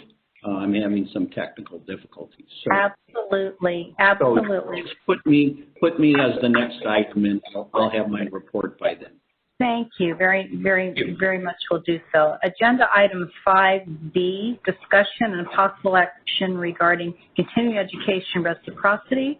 Mr. Franzella, Chief Enforcement Division. Thank you, President Corrigan. So for this item, the CBA is being asked to decide whether to implement any necessary law changes for possible implementation of CE reciprocity for specified CPAs. This is a continuation of 2 prior discussions on this matter. And the primary question before the CBA is, does the CBA wish to seek any necessary law changes to enact policy to allow CPAs who are non-residents to meet the CE requirements of California by meeting the CE requirements for renewal of the license in the state in which the licensee's principal place of business is located. The concept of CE reciprocity is included in NASBA's Uniform Accountancy Act model rules, specifically Rule 6-7, and I've included 6-7 in your item on the top of page 2. So after 2 prior discussions on this topic, members requested it be included on a future agenda to allow further discussion on the need for CE reciprocity and what impact it would have on California-specific CE renewal requirements. Members previously discussed the need to continue to require specified CE as it related to regulatory review and governmental auditing and accounting and auditing CE. In the attachment to the item, I've included a high-level breakdown of the CE requirements of the various jurisdictions. As noted in the item, 33 jurisdictions maintain CE reciprocity, with 3 states maintaining authority to determine if the requirements of the state are equivalent. So presumably that they're in a position to, there's some more subjectivity to it, and they can review them on a case-by-case basis. 2, allowing for it in the other state, allowing for it if the other state maintains a CE ethics requirement. And 1 state will adopt CE reciprocity when CE requirements take effect in that state next year. So back in May of last year, members appeared to be generally accepting of CE reciprocity, provided it did not become overly burdensome and complicated to enact. Members were especially interested in the impact on signers of attest reports completing the governmental auditing or ANA CE. So as I've indicated in the paper, California CE requirements are dictated on the work licensees perform, not whether they received a license that authorizes them to sign reports on attest engagements. So on page 3, we've quickly highlighted the requirements that California maintains as it relates to obtaining a license with the authority to sign reports on attest engagements. But once the CBA issues the license with authority to sign reports on attest engagements, the authority is never rescinded, except as a result of a disciplinary matter where decision and order includes a restricted practice provision. And on page 4, I've highlighted the requirements for governmental auditing and ANA CE, which of the licensees were required to complete, also necessitate the 4-hour fraud CE requirement. Completion of the CE is, again, not predicated on whether a licensee was issued a license with or without the authority to sign reports on attest engagements. Completion of CE is predicated on the work performed during the 2-year period immediately preceding license renewal. It's commonplace for CPAs who are not authorized to sign reports on attest engagements to complete work that subjects them to completing governmental auditing or ANA CE. Staff attempted to examine the possible population that may be affected should CBA seek to institute CE reciprocity. And so on the bottom of page 4, we've included statistics from our population with individuals that maintain an out-of-state address as their address of record. And this population is just over 13,500 and is representative of about 13% of the population. So again, as members look at these numbers, it's hard to draw too many conclusions, as the numbers do not identify if the individual possesses another license in another state which they reside or whether they are actively practicing. As members consider CE reciprocity, staff do not have a recommendation on the overall policy, but does concur with members' previous discussion that any policy should minimize any carve-outs. If the CBA adopts a policy to implement CE reciprocity, staff will work with legal counsel on any statutory or regulatory changes necessary and bring them back to a future CBA meeting. Again, staff don't have a recommendation on the policy, but if the CBA does implement CE reciprocity, staff would recommend the only carve-out being the regulatory review course. So at this point, I would like to turn discussion on this matter back over to the chair, or back over to President Corrigan, and will do my best to answer any members' questions. Thank you, Mr. Franzella. I see that there might be questions in connection with this topic. Ms. Salazar? Thank you. I see in this report that our staff, Mr. Franzella, you have considered the population that might utilize CPE reciprocity. Have you given any thoughts to whether or not CPE reciprocity would reduce sort of complexity and barriers to license holders in other states to actually be licensed within California? So it's kind of a vague question, but we do already have practice privilege or mobility, and so is there a potential offset where we might be more attractive for folks to become licensed? So basically, did you consider the same question from the other direction? Okay, I think I do understand. California's CE rules, while somewhat complex, they are very flexible. And CE, the majority of the CE that licensees complete in other states is completely acceptable here. The only time it becomes potentially burdensome to them is the regulatory review course, but that's a 2-hour course that's only done every 3 renewal cycles, so every 6 years, and work performed. So if they're actually actively working in the A&A field, governmental auditing, then they have to meet those specified requirements. But a lot of the courses that they're taking in other jurisdictions or other states are allowable here and would qualify as CE here. Whether or not it would make us attractive to them either maintaining their license or keeping the license in the active status, or potentially applying here and getting fully licensed here, I really don't know. But I do believe California has a significant amount of flexibility. So I guess the question, to some extent, going back to what the board's previous discussion was how big of a concern is potentially having CE reciprocity if we're not. How big of a concern is the A&A CE, the governmental auditing CE? Is that something that the board feels strongly about? And if so, if we're going to create carve-outs for that, that could create a significant complexity to enacting the policy and monitoring here, monitoring the renewals and how that would play out. So I hope I was responsive to your question, Ms. Salazar. Thank you. And in addition to the A&A 24-hour in government, we also have the 4-hour fraud requirement. And Ms. Tu, I see your hand is raised. Yes, thank you, Chairwoman, for recognizing me. And you are going to have to excuse the fact that I'm a rookie and not a CPA for my question.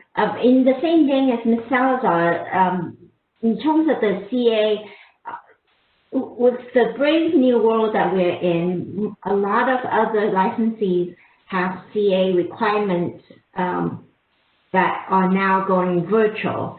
And I'm wondering, in this new pandemic world where a lot of the courses are now virtual, would that encourage others to take the direct courses from California, and will be able to encourage them to take your California license and so forth?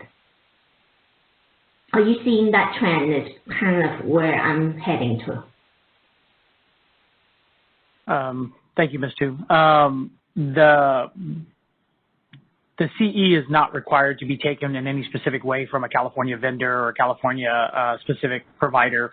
Our requirements are placed on the licensee, actually, and selecting appropriate providers. And so there's a lot of flexibility for the individual. Additionally, the board has had either some form of self-study or webcast CE for self-study for decades now, webcast since I want to say 2005.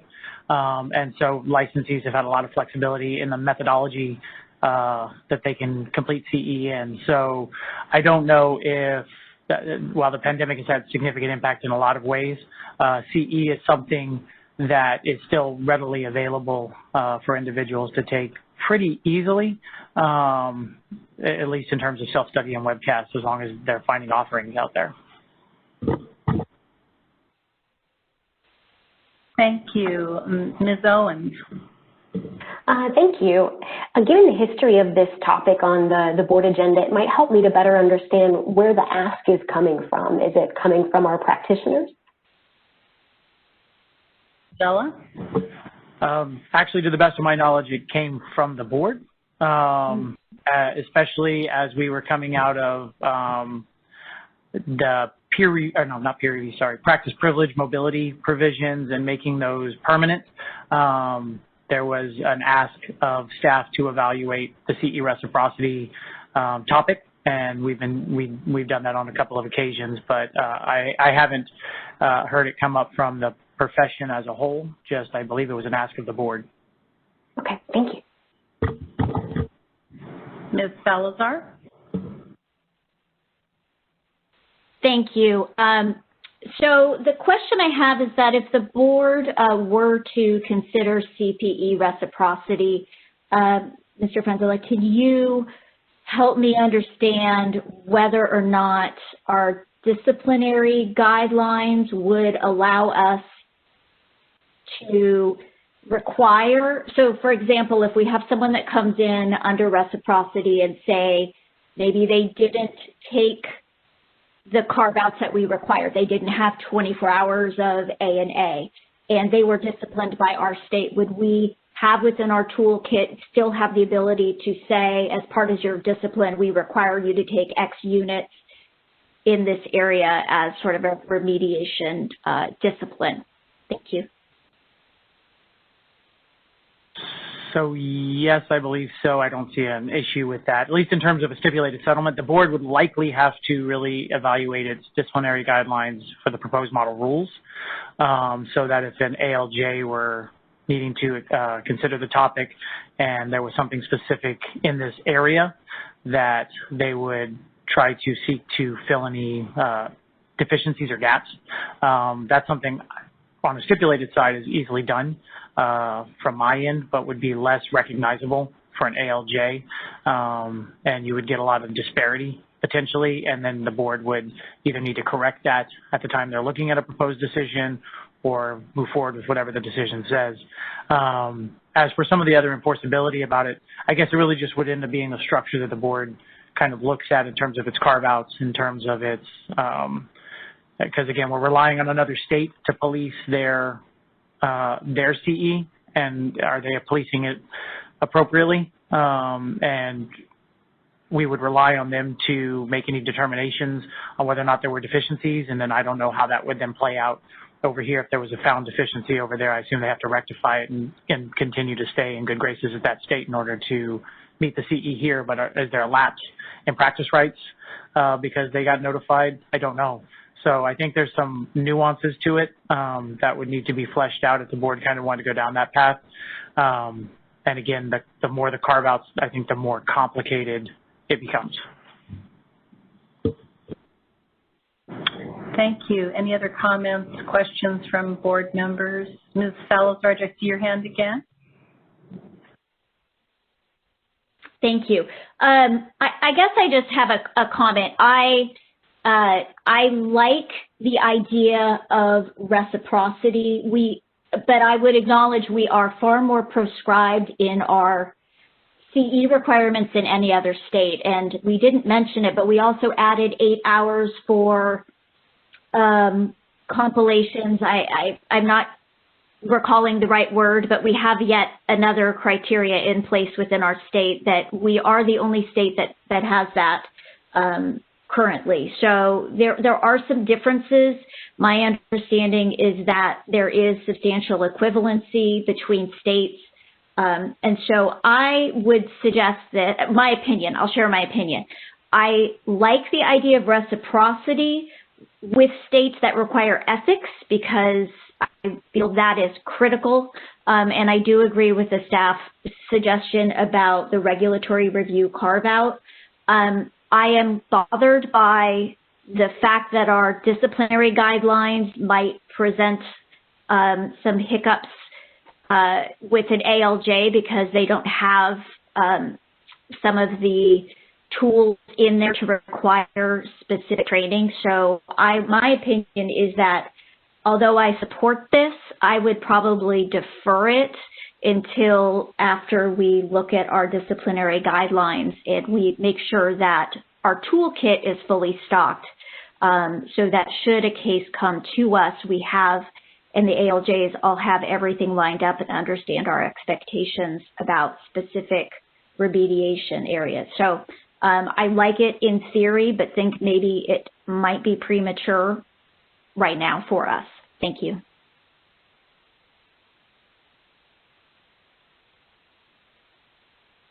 So to your comment about the ALJ and the disciplinary guidelines, Ms. Salazar, if the board were, again, supportive overall of the concept, we would just address those areas as part of any overall package. So that way, if CE reciprocity were to be implemented, we would also be updating the disciplinary guidelines to address those areas as well. So we wouldn't do them mutually exclusive in some way, so they could be comboed together in a larger kind of package. And so if that, to the extent that that assists in that area, I don't want to make it seem like we would, because we would likely not address the disciplinary guidelines absent the board adopting some CE reciprocity component that would give us the authority to then, or the, I guess, the structure to then figure out how to deal with the disciplinary guidelines. So it'd kind of be all in one kind of package more than anything else. Thank you. Any other, Mr. Jacobson?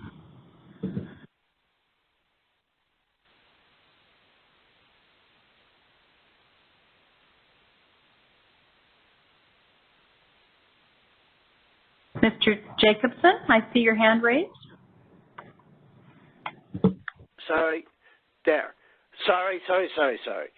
This all seems too complicated.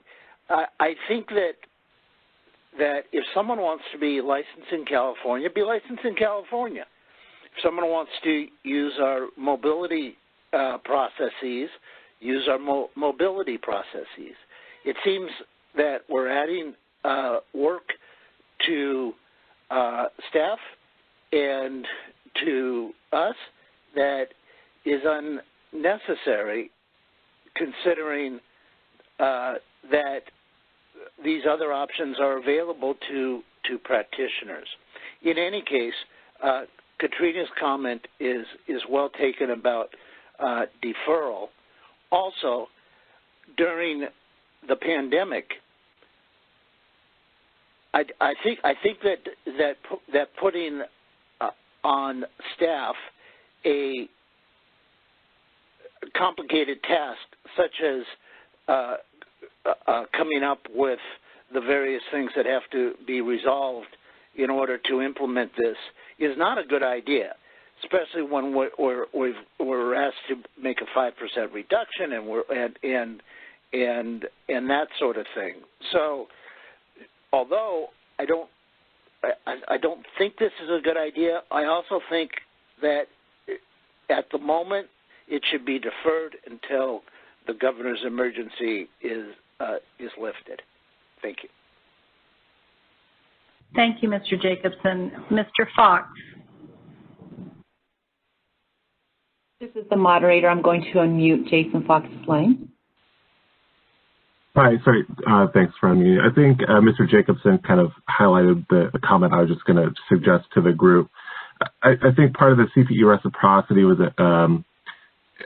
pullover from prior to mobility was fully implemented. So when you have more licensees that were licensed in multiple states for a variety of different reasons, where they were taking, if it was an 80-hour requirement, they might have been taking, 90 or 100 hours to meet different requirements in the various states. But I think now under a mobility kind of framework, you're probably going to be there's probably going to be less licensees that are licensed in multiple states.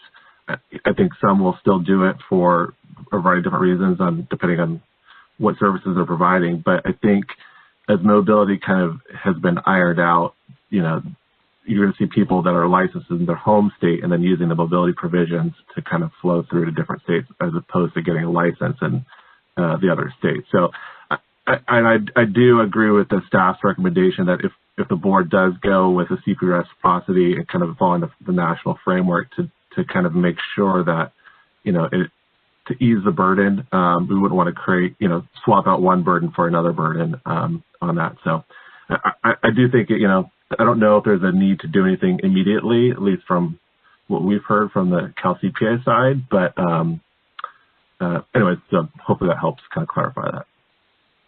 Thank you. Thank you, Mr. Fox. Yes, that was very helpful. Are there any other comments from members?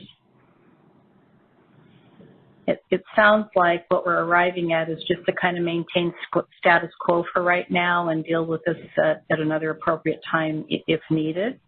There are no other comments on this topic. I'm ready to move on to agenda item 5C, update on our communications and outreach. Ms. Pierce. Thank you. So the CBA took part in 2 virtual outreach events since the September CBA meeting. President Corrigan spoke to a statewide audience of students and Cal CPAs from Community College to CPA event on September 24th. Then on October 6th, she spoke to almost 200 finance and accounting students from Cal Poly Pomona at an event titled Pathway to Licensure. The CBA prepared the agenda and discussion topics for this event. After the presentation at Cal Poly, 4 CBA staff conducted individual assessments with 58 students, reviewing their transcripts and providing guidance regarding the educational requirements for examination and licensure. Cal Poly was very pleased with the event and have requested 2 events next year. In other news, a list of frequently asked questions about new legislation regarding California CPAs rendering services to cannabis businesses was recently added to the website. We are also pursuing ways to maximize email communication with our licensees. A license renewal email campaign is one of the first projects with this purpose in mind. We will be sending a series of emails to licensees at 6-month intervals during their 2-year license period, providing valuable information about the renewal process. Reminders to complete CE on time will be a significant part of the campaign. The goal is to educate licensees and reduce the volume of renewal deficiencies. The CBA is seeing increased traffic on our social media platforms. Since the September meeting, our Twitter following surpassed 3,000, while LinkedIn now has over 1,000 followers.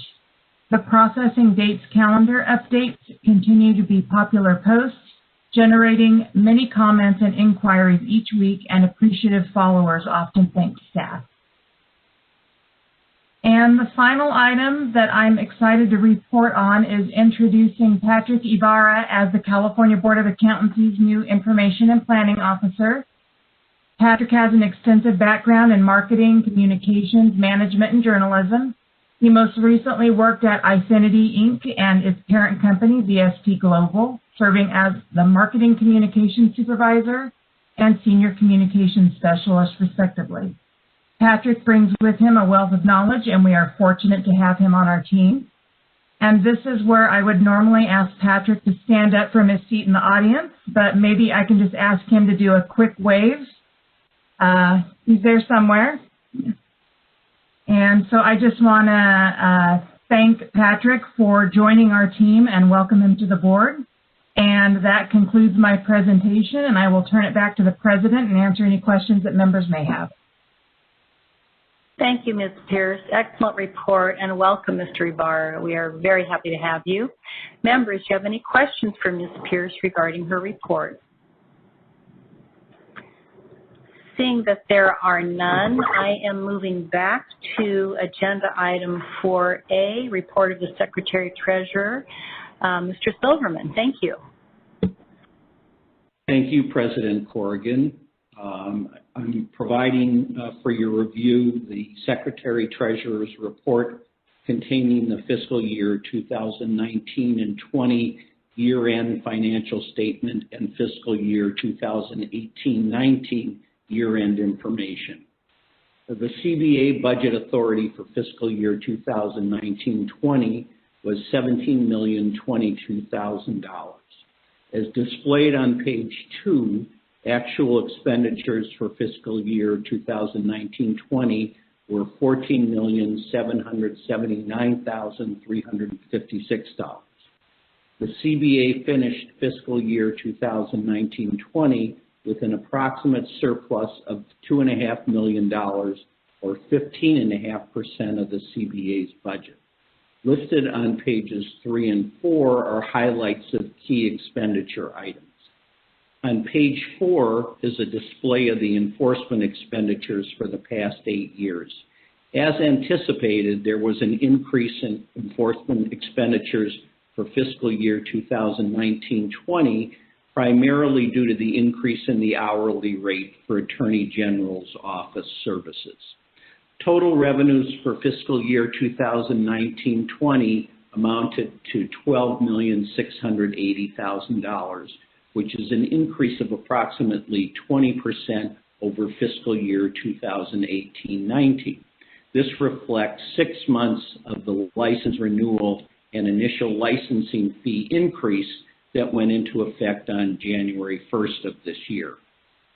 If you turn to the fund condition statement on page 6, the expenditures are located towards the bottom and reflect the CBA ended fiscal year 2018-19 with 18.3 months in the reserve fund and ended fiscal year 2019-20 with 14 months in the reserve fund.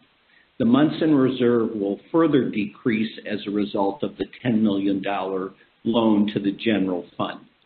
Page 7 illustrates the number of full-time permanent positions at the 2019-20, and for the current fiscal year is 98.9 positions. That concludes my presentation. I'm happy to answer or have staff available to answer any questions, and I want to commend staff on handling, the increasing number of licensees with a continued highly productive number of personnel. That concludes my report. Thank you, Secretary Treasurer Silverman. Members, are there any questions? And I see a hand raised, Ms. Nicholson. Thank you. This is Carola Nicholson. I had just a question on the other reimbursements. They seem to be much higher than in prior years, and I was wondering if this is an anomaly or what do this comprise of? Thank you.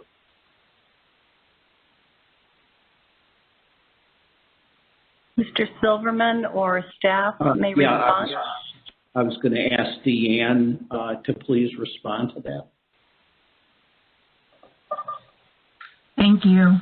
There's scheduled reimbursements and unscheduled reimbursements, and the unscheduled reimbursements are monies we receive from enforcement matters.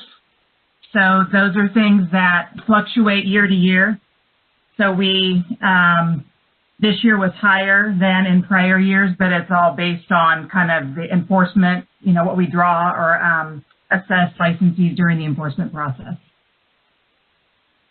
Thank you. Thank you so much.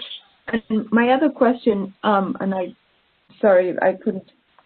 So, and the traveling was already, the traveling for the board members. Is that something that we can probably save in future years, or at least in this year?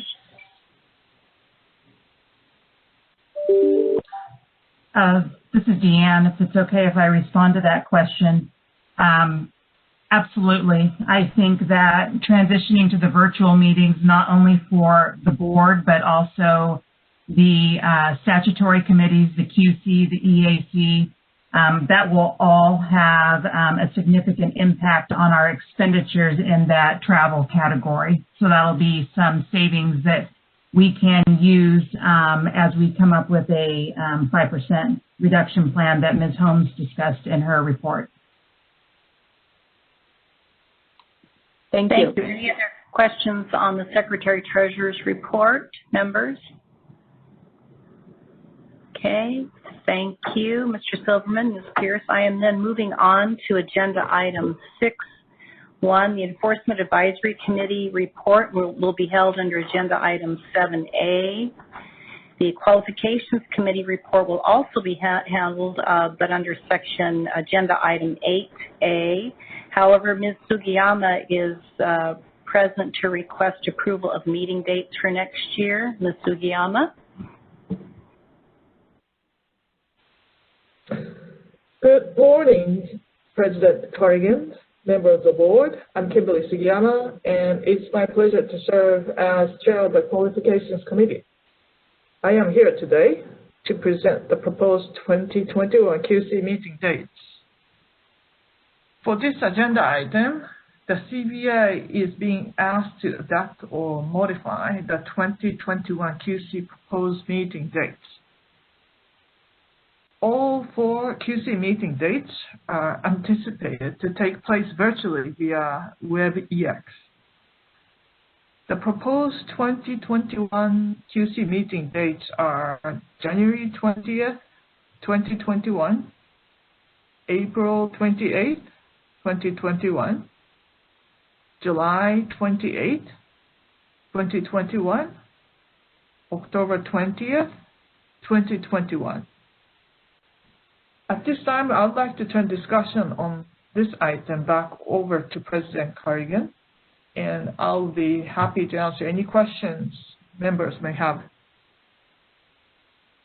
Thank you, Ms. Suyama, and also thank you for your service on the committee. Members, do you have any questions at this time? Seeing that there are none, I would like a motion in connection with these dates. Yeah. I guess I should also check. First, we need to check to see whether there is any public comment in connection with this agenda item. So I will turn it over to the moderator. Thank you. Thank you. This is the moderator. Members of the public, if you would like to make a comment, please click on the Q&A icon and submit. I would like to make a comment to all panelists. Instructions are on the screen for your reference.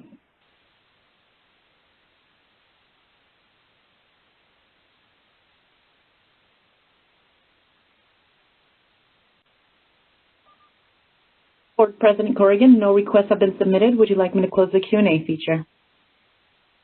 Do. We're just a little bit out of order here, but well-intentioned. So now, do I have a motion on these dates that have been suggested? Ms. Nicholson. Yes, I move to approve the 2021 Qualification Committee meeting dates. Second. And Mr. Jacobson, do I have a second?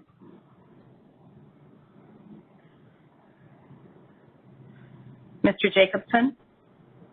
Okay. If not, Ms. Leone? I second it. Thank you. Any further discussion among members? We've already asked and had none from the public. Ms. Reed, please call for the vote, and at the end, give us the result. Thank you. George Familet? Yes. Mary Gion? Yes. Carrie Ann Farrell-Hines? Yes. Dan Jacobson? Yes. Soshi Leon? Yes. Luz Molina Lopez? Yes. Carola Nicholson? Yes. Dee Dee Owens? Yes. Ariel Pay? Yes. Katrina Salazar? Yes. Michael Savoy? Yes. Mark Silverman? Yes. Yin Tu? Yes. And Nancy Corrigan? Yes. With that, the motion passes. Thank you. And agenda item 6C, Peer Review Oversight Committee, there is no report at this time. So I'm moving on to agenda item 7A, Enforcement Activity Report. Mr. Franzella. Thank you, President Corrigan. Again, I'm Dominic Franzella, and I'm the CBA's Chief of Enforcement. The activity report before you under 7A is the first 3 months of fiscal year 2021. So the complaints received during that period were 459, which is equal or equivalent to the same period for the prior fiscal year. And so moving on to investigations and investigations pending on pages 3 to 5. Staff have closed 447 cases, with 96% of those closures occurring in the first year.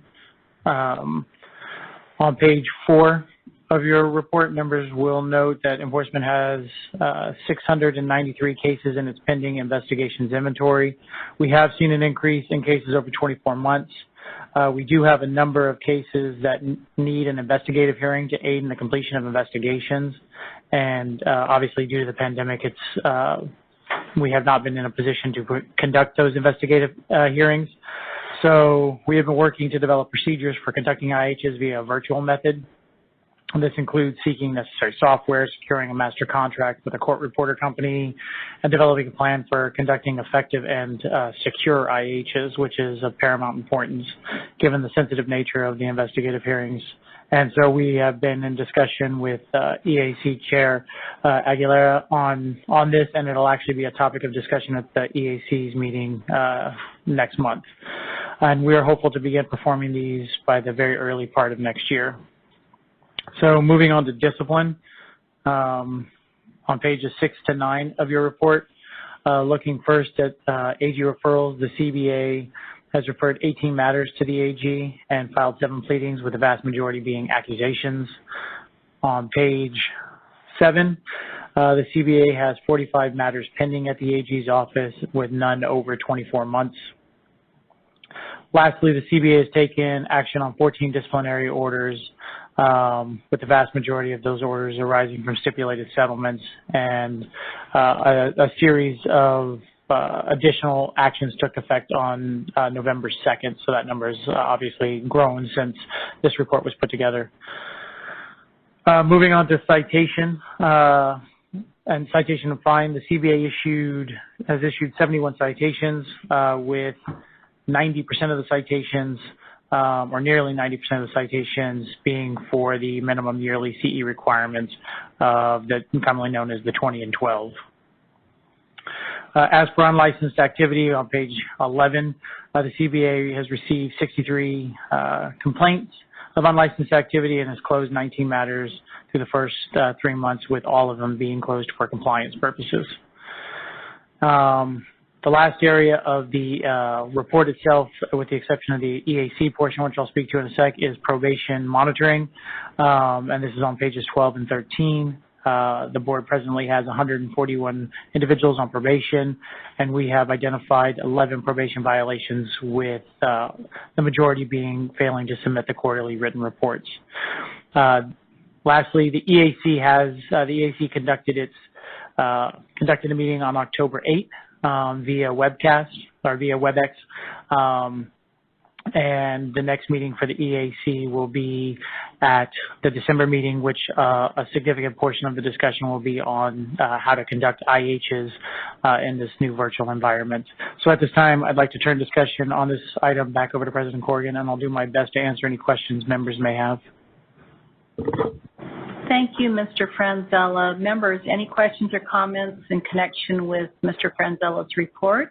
Ms. Owens? Thank you. I have a question on page 9. Could you provide a little bit of background on the, for FY19 and 20, the difference between the ordered and collected just seems just out of alignment with the prior year? Oh, and we're speaking about cost recovery? Mm-hmm. Okay. It's a rolling 3-year window, and generally related to what we may have ordered in 1 year and what's being collected, because probation lasts for 3 years generally. And so we could have ordered a significant sum during 1920, and we're only collecting what you see in that same column as amount collected. A lot of it could have been from orders in 1819, so I would anticipate the numbers to continue to grow in 2021 as we continue to collect on monies that were ordered at some points during 1920, if that makes sense. It does. Thank you. Thank you. And Ms. Salazar? Thank you. This is Katrina Salazar. This might need to be tabled for a later response, but I guess I just need a budget primer again, or reminder. I do see the amount collected for 1920 of $227,000 on page 9 of the report, and I'm just wondering if staff can guide me back to how that reconciles to the budget number for the actual expenses for the full year, which were $639. So maybe there's a timing difference or something else is included. So if it isn't addressed here, maybe just at a future report. Thank you. Mr. Franzella, can you provide that information in a future report to us? Yeah, I think staff can try to look at that and figure out how the numbers match up between the two, the budget the financial statement versus what we're speaking to here. Perfect. I'm sure there's a solution. Are there any other questions for Mr. Franzella? Seeing that there are none, I am moving on to agenda item 8, report of the licensing chief, Ms. Michelle Center. Thank you, President Corrigan, members of the board. I'm Michelle Center, licensing chief here at the CBA. This report, this licensing activity report, covers July 1, 2020 through September 30th, 2020. On September 30th, the initial licensing unit was processing applications within 97 days, and the examination unit was processing applications within 64 days. I'm happy to report that at this time, CBA licensing applications are being processed at 78 days, and CPA exam applications are being processed at 23 days. Although there has been significant progress, we recognize that due to COVID-19, we are still currently processing some applications beyond the typical 30-day time frame, and we thank you for your continued patience as we work through these unique circumstances. Now I'd like to highlight that from September 30th, 2020 until March 31, 2021, CPA exam applicants affected by out-of-country travel restrictions may take any U.S. CPA exam section in either Korea or Japan if the applicant has valid citizenship or long-term residency in the following countries and areas: Japan, Korea, China, Philippines, Hong Kong, Taiwan, or the United States. Now, if you turn your attention to page 1 of the LAR, it shows we received close to 18,000 applications between July 1, 2020 and September 30th, 2020. Of those, approximately 62% were license renewal applications. There were over 39,000 stakeholder inquiries in the form of emails and telephone calls. This is inclusive of CBA calls directed to the DCA call center. This report also contains trend information. For example, page 6 addresses renewal deficiencies and continuing education. As of September 30th, 2020, there were 522 outstanding renewal deficiencies. This is partially due to the governor's executive order, which allowed licensees who expired in March, April, and May of 2020 to complete their CE by November 4, 2020. Licensees who are eligible for the CE waiver received a deficiency letter notifying them that they had until November 4th, 2020 to complete their outstanding CE. Of the 522 outstanding deficiencies, 311 were eligible for the CE waiver. This report also contains an update on the most recent Qualifications Committee meeting. The Qualifications Committee, or QC, held an open session meeting and subcommittee meeting on October 21st, 2020. Both of those meetings were held virtually. At the October 21 subcommittee meeting, there were a total of 4 Section 69 reviews, which were all recommended for approval of a CPA license.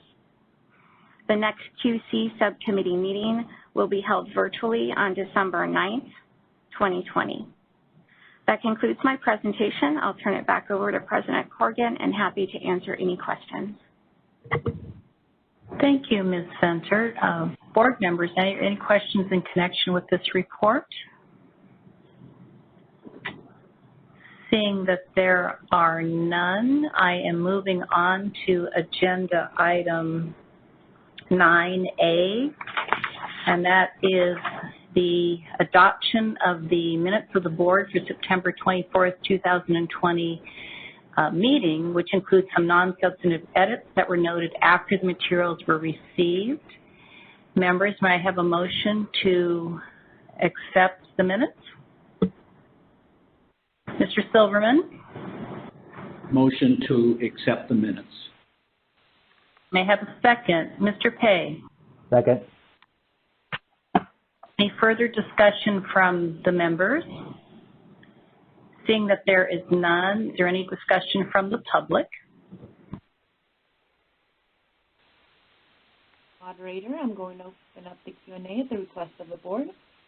Members of the public, if you would like to make a comment, click on the Q&A and type, I would like to make a comment, and send it to all panelists.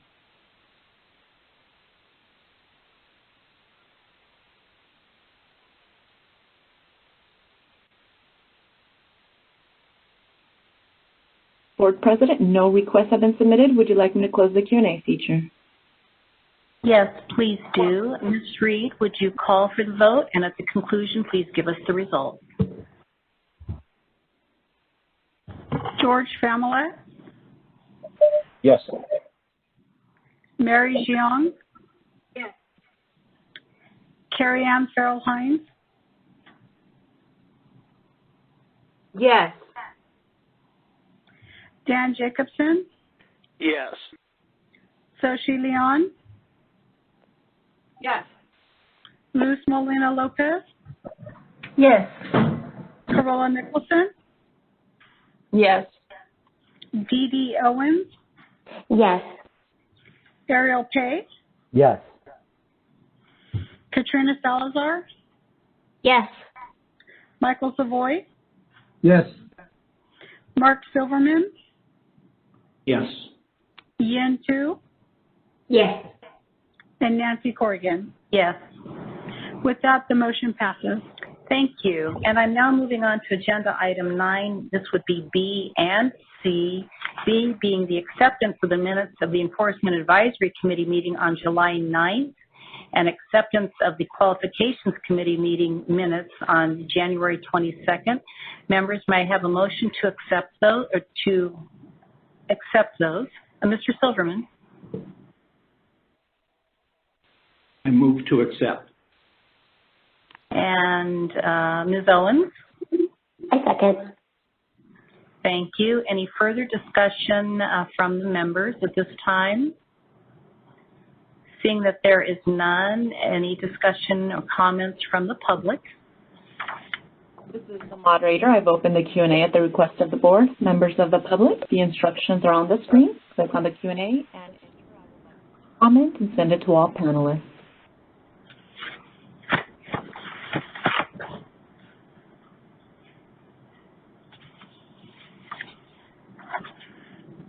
Board President, no requests have been submitted. Would you like me to close the Q&A feature? Yes, please do. Ms. Reed, would you call for the vote? And upon the completion of that, give us the result. George Familet? Yes. Mary Jiang? Yes. Carrie Ann Farrell Hines? Yes. Dan Jacobson? Yes. Soshi Leon? Yes. Luz Molina Lopez? Yes. Carola Nicholson? Yes. Dee Dee Owens? Yes. Ariel Pay? Yes. Katrina Salazar? Yes. Michael Savoy? Yes. Mark Silverman? Yes. Yin Tu? Yes. And Nancy Corrigan. Yes. And with that, the motion passes. Thank you, Ms. Reed. I'm moving on to agenda item 10A, other business, American Institute of Certified Public Accountants. This would be report on meetings of the AICPA attended by California Board of Accountancy representatives. Agenda item A1A is the Business Environment and Concept Subcommittee, which I am a member, and I participated in the October 7th meeting of the AICPA Business Environment and Concepts, or BEC, portion of the CPA exam, which was a Zoom meeting since our last board meeting. These 2-hour meetings are for the purpose of reviewing multiple choice questions and task-based simulations or problems for the BEC section of the CPA exam. Once per year, we also review and update the BEC exam blueprint. So I attended one meeting since we last met. Agenda item 10A1B, Ms. Salazar. Thank you very much. The State Board Committee, I do not believe there is a report. The next meeting will be on January 12th of 2021, so I will present a report at the January meeting. And then I would like to just defer my comments on the next agenda item to defer to the President to speak about the NASBA meeting, and then I will comment on Relations with Member Boards Committee. Thank you. Very good. Thank you, Ms. Salazar. I will add some highlights and then ask also for some feedback or anything that I overlooked from you to help me in that regard. The theme of NASBA's 113th annual conference, which was held virtually from November 2nd through November 4th, was resilience, which you can imagine is very appropriate given all the changes in the accountancy profession and, of course, everything that our nation and the world is going through right now. Highlights of the conference are the Uniform Accountancy Act revision to place emphasis on IT-related courses and state boards' responsibility for recognizing accrediting organizations. There was a presentation on what accrediting bodies do and the extent that state boards can rely upon them. They discussed the new model CPA exam, which we've heard a lot about over this last year or more. Feedback from candidates is generally positive. The biggest concern is with the academic world and making resources available to them to transition and update their curricula to dovetail with the exam. A practice analysis will begin now, and an exposure draft for public comment will be available in mid-2022 in connection with this process. Right now, they're starting to define core and the specialization areas within the new model for the CPA exam. They're also establishing an exam transition task force and will plan to circulate this plan to state boards in early 2021. The purpose is to make sure that candidates carry over their exam parts from one format of the exam to the new new format so that no loss on the part of the candidates is incurred. So that will be an interesting process to accomplish. We discussed the changing business environment due to, of course, the pandemic and ethical challenges that are posed, such as remote auditing, screen sharing, the impact of possible use of insecure networks is also a big topic. Issues with performing external services and desperate client situations during this time were also discussed. ARFL, Alliance for Responsible Professional Licensing, which is a combination of NASBA and AICPA folks, has contracted with an outside research firm to help dispel the claims that delicensing is beneficial. So they want to represent the value of licensing that is not a barrier and does not stifle growth. And so their report will be issued very soon. In fact, should be coming out at any time. Diversity was an important topic. The North Carolina Agricultural and Technical State University Model Program discussed to address the need to increase pipeline of diverse CPA talent. So they're looking at systemic barriers facing minority students. And it was reported at the conference that a new organization established in June 2020, June of this year, the National Society of Black CPAs.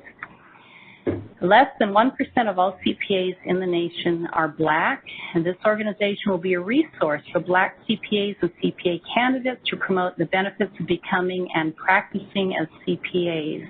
They're currently dealing with branding and marketing and other issues related to the small number of Black CPAs, so this should be a very beneficial organization. The topic of remote CPA exam testing and proctoring was discussed. Prometric proctor system is its label. This is being considered with the question as whether this should be applied just in times of emergency, such as when many testing sites were closed down and not available, or should it be generally available? And many issues, again, dealing with security, technology of linking into the Prometric program from non-Prometric sites, policies and procedures needing to be established, and how to prevent such things as cheating on the exam. State boards of accountancy will have a chance to consider this approach and the degree to which it will be utilized. So that will be very, very important. In July 2021, the updated CPA exam for the last practice session will come into play, where topics such as data analytics and technology will be stressed. Other areas that were not relevant to the typical 1 to 2 year candidate taking the exam being removed, making the exam much more relevant to present times. There was a legislative update, and 2 of the top 10 issues impacting regulation of the accounting profession. Number 1, we're pretty close to it here, is budget and finance, with California facing what it's facing. And number 2 was this occupational licensing issue, and I mentioned ARPA just a little bit earlier. So these are projects that are ongoing. 2 lawsuits that their legal counsel mentioned was Alabama licensed dentist case, and there's also a service provider, I think, called Bright Smile in Tennessee, and ongoing litigation that the Federal Trade Commission is looking into whether services performed required a physical presence. So that can have an impact possibly on the accounting world. Another one was the Tennessee barbers case involving the challenge of the requirement of education for licensure beyond high school diploma being unconstitutional, unlawful, and unenforceable. So again, the degree and level of education, depending on what that license is, could become an important question, and legal counsel watches this sort of thing as it may affect the accounting world. The second day of the conference, I represented California and voted for the 2021 NASDA board officers and directors and on bylaws changes. And the third day was a meeting of board presidents and chairs where we just discussed the issues that we're going through, that different boards are going through, and getting ready for new exam format and that sort of thing. Ms. Salazar, would you please provide some input or anything that possibly I have overlooked? Thank you very much, President Corrigan. I think you have really highlighted it. I would just share that specific to the annual meeting. There is a regional breakout, which was well attended within our region. There were more than 30 participants, and so that's where there was quite a bit of one-on-one exchange about issues like model rules and webinars about remote testing. I would like to share a comment that was made by one of our neighboring states, that they were starting to see the impact of a decline in peer reviewer population, and their peer review oversight committee is starting to have some concerns. So I wanted to echo that, because that has been an item that our own board has been addressing and worked with our own PROC about. So I thought that was important. The other thing I would like to mention is your very thorough report jogged my memory. Apparently, I'm a little bit time challenged here. I guess it is November, and there was actually an AICPA State Board committee meeting on October 21st. That completely escaped my mind. But the topics were international testing, the rollout, the discussion about remote testing, and as well as the issues that President Corrigan mentioned in terms of things that her BEC committee is working on. So new exam licensure, which is planned to launch in 2024, and some of the intermediary steps involving model curriculums, which the goal is to have those produced during 2021 for educators, and then followed after that with exam blueprints. So just a reminder that exam blueprints, which reflect the changes, would come to all of the state boards for review and comment as well. The other items that I would like to mention,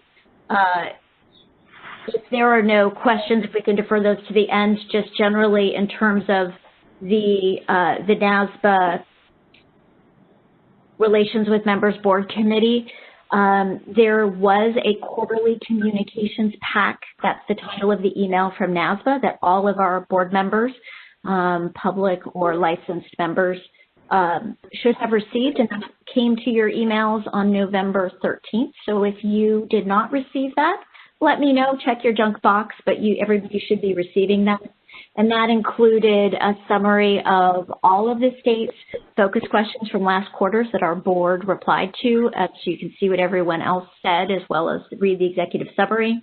There are new focus questions for all boards of accountancy, and they've asked for them by January 5th. Of course, those those questions came out too late for our board to consider, and so NASBA asked that the president and the ED comment on those. Again, I think the big highlight was that separate from either the annual meeting or the regional work, there were webcasts put forward on remote testing, and those invitations were extended to all board members. So that continues to be a significant area of development within our profession. So with that, I would like to thank you, President Corrigan, for allowing me to share some additional feedback, and I'd be happy to answer any questions should they be posed. Thank you, Ms. Salazar. Members, are there any questions on this topic and our reports regarding NASBA and related activities? Ms. Young. I wanted to add some comments. The NASBA in the past was outside travel, so it was very hard to get approval for outside travel. But this year, because it was virtual, CBA said that anybody interested in checking out the NASBA conference are welcome to apply, and I did. And I was happy to participate, and it was very interesting. I want to comment that Ms. Salazar was an excellent regional director, and I attended her regional meeting.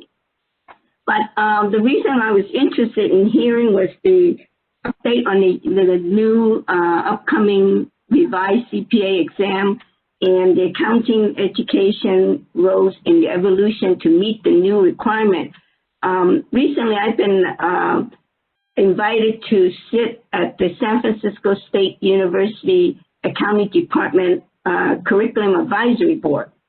So these two topics was very timely because San Francisco State also, like many other universities, going to have to develop curriculum regarding the IT, the different models, and and the budget, restraints and stuff to meet these requirements. So those are very useful information that I was able to bring back to the meeting that we had this past week, and I was glad that Patty Bauer and her staff approved my application to join this conference, and I wish to thank them very much. Thank you. Ms. Salazar? Thank you. And I appreciated the participation from our board members.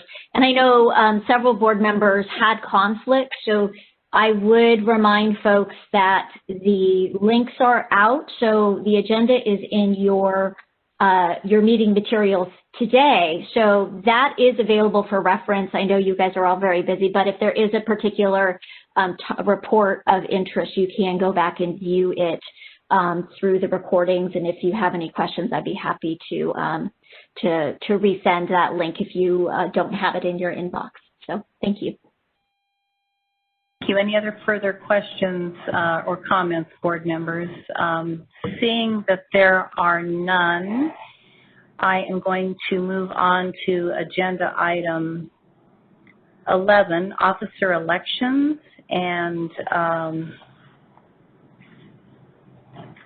each year we elect officers, being the president, vice president, and secretary treasurer, and they will be held in the following order. First, secretary treasurer, second, vice president, and third will be president. And in your materials, attachments 1 through 3 are statements of qualifications from the members, Mr. Silverman, Mr. Savoy, and myself, seeking certain positions as indicated.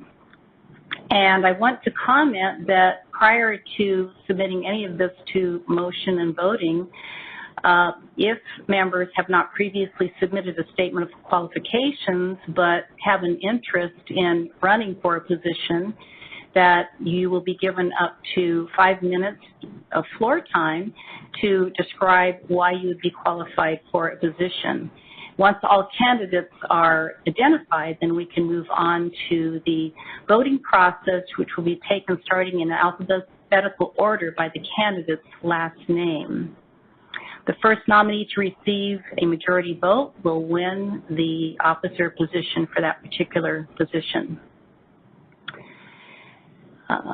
The newly elected president, vice president, and secretary-treasurer will assume their respective offices at the conclusion of this meeting and will serve 1-year term limits. And so I want to start with Mr. Silverman has submitted a statement of qualifications, and I would like to open the floor to see if any other additional members would like to serve in this position and take the floor and speak. Members, please raise your hand if so interested. And I see no one responding. Mr. Silverman, would you like to make a couple of comments and address the board briefly before I ask for a motion? Thank you, President Corrigan. I won't bore you with my bio, which is included in the materials. I just want to say I've had the pleasure and honor of serving on the CBA since 2014 and have met most of you, but a few new members, obviously because of COVID, have not yet, and I look forward to our meetings becoming live again in person, where we have that camaraderie and intellectual rigor that these meetings are known for. So I thank you for the opportunity to possibly serve next year as the Secretary-Treasurer. Thank you, President Corrigan. Thank you, Mr. Silverman. Members, do I have a motion in connection with Mr. Silverman's interest? Mr. Jacobson. I move that we elect Mark Silverman to be Secretary-Treasurer. Thank you. And do I have a second? Ms. Jiang? Yes. Hear all of that, but it sounded like that was a second. Okay. Any further discussion from board members? Seeing that there is none, I will turn it over to the public. This is the moderator. I'm going to open the Q&A feature at the request of the board. Members of the public, if you would like to make a comment regarding this item, please click on the Q&A icon and type "I would like to make a comment" and send it to all panelists.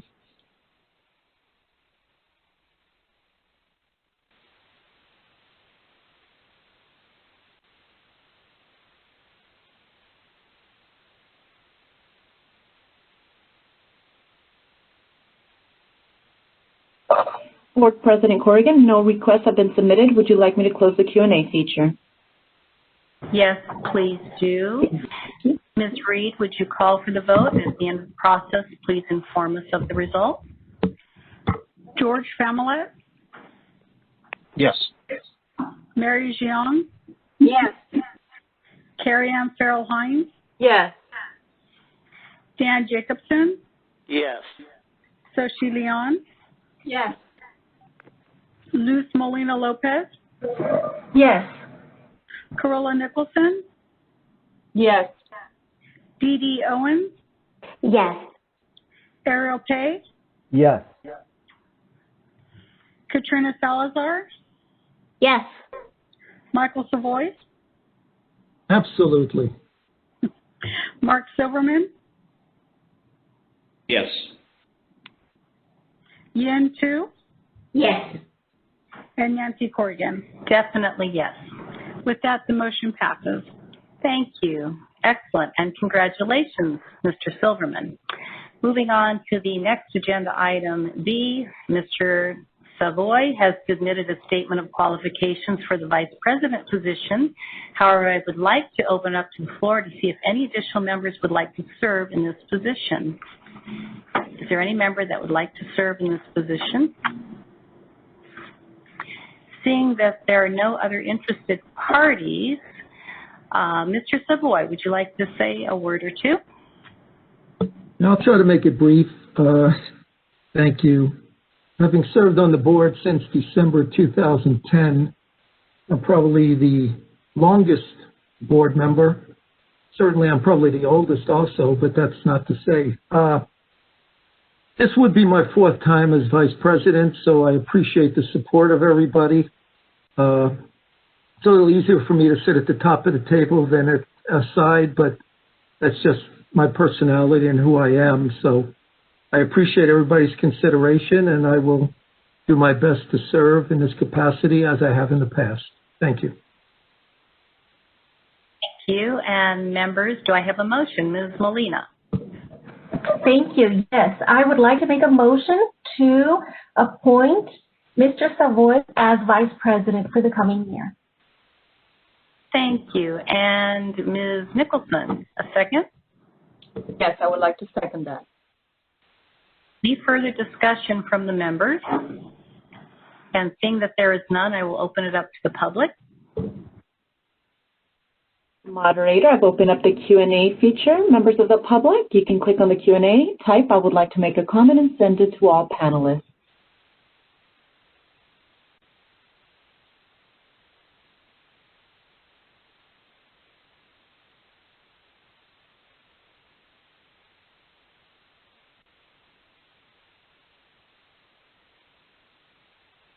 Board President, no requests have been submitted. Would you like me to close the Q&A feature? Yes, please do. And Ms. Reed, would you call for the vote and inform us of the result? George Familet? Yes. Mary Gion? Yes. Carrie Ann Farrell-Hines? Yes. Dan Jacobson? Yes. Soshi Leon? Yes. Luz Molina Lopez? Yes. Carola Nicholson? Yes. Dee Dee Owens? Yes. Ariel Pay? Yes. Katrina Salazar? Yes. Michael Savoy? Why not? Mark Silverman? Yes. Yin Tu? Yes. And Nancy Corrigan. Definitely yes. And with that, the motion passes. Thank you, and congratulations, Mr. Savoy. At this time, I would like to turn the meeting over to Vice President Savoy for the election of the CBA President. Mr. Savoy? Thank you. At this time, Nancy Corrigan has submitted a statement of qualifications for the president position. I'd like to open up the floor and see if there's any additional members that would like to serve in this position.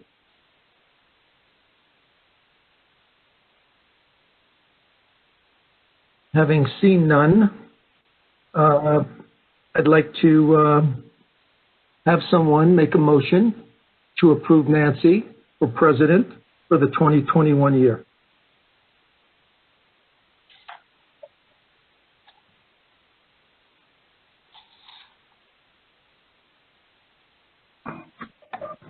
This is Luz Molina. I would like to make a motion to approve Ms. Nancy Corrigan as president of the CBA board for the following year. Thank you. Do I have a second? This is Carrie Ann Farrell-Hines. I second. Thank you. Any public comment? This is the moderator. I'm opening up for the public comment. The Q&A is now open. Members of the public, click on the Q&A icon and type I would like to make a comment and send it to all panelists.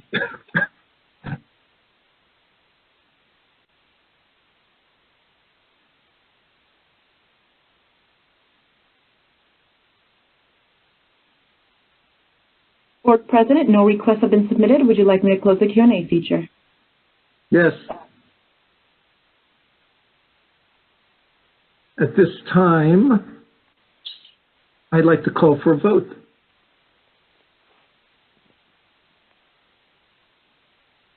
George Familet? Yes. Mary Gion? Yes. Carrie Ann Farrell-Hines? Dan Jacobson, Yes.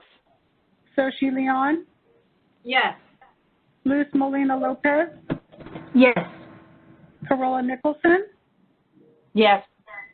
Dee Dee Owen, Yes. Ariel Pay, Yes. Katrina Salazar, Yes. Michael Savoy, Definitely.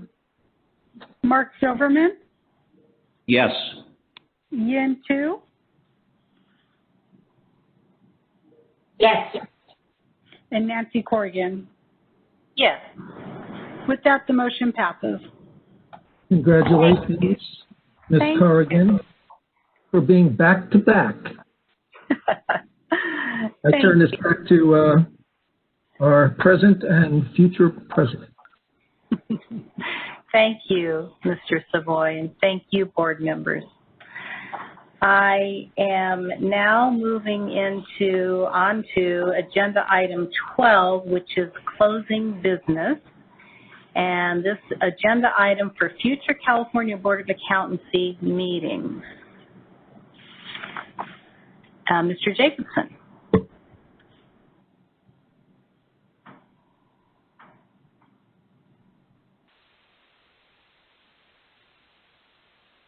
Mr. Jacobson, I see your hand. Please proceed. Thank you. Can you hear me now? Yes. So for, I think maybe a year and a half, 2 years, I have made the same request, and I continue to make it, that we have an agendized item on the meaning of substantial relationship to the accountancy profession regarding the disciplinary actions that we take. So I continue this is really a continued request, and I hereby make it. Thank you. Thank you, Mr. Jacobson. Ms. Hines? Hi, I want to second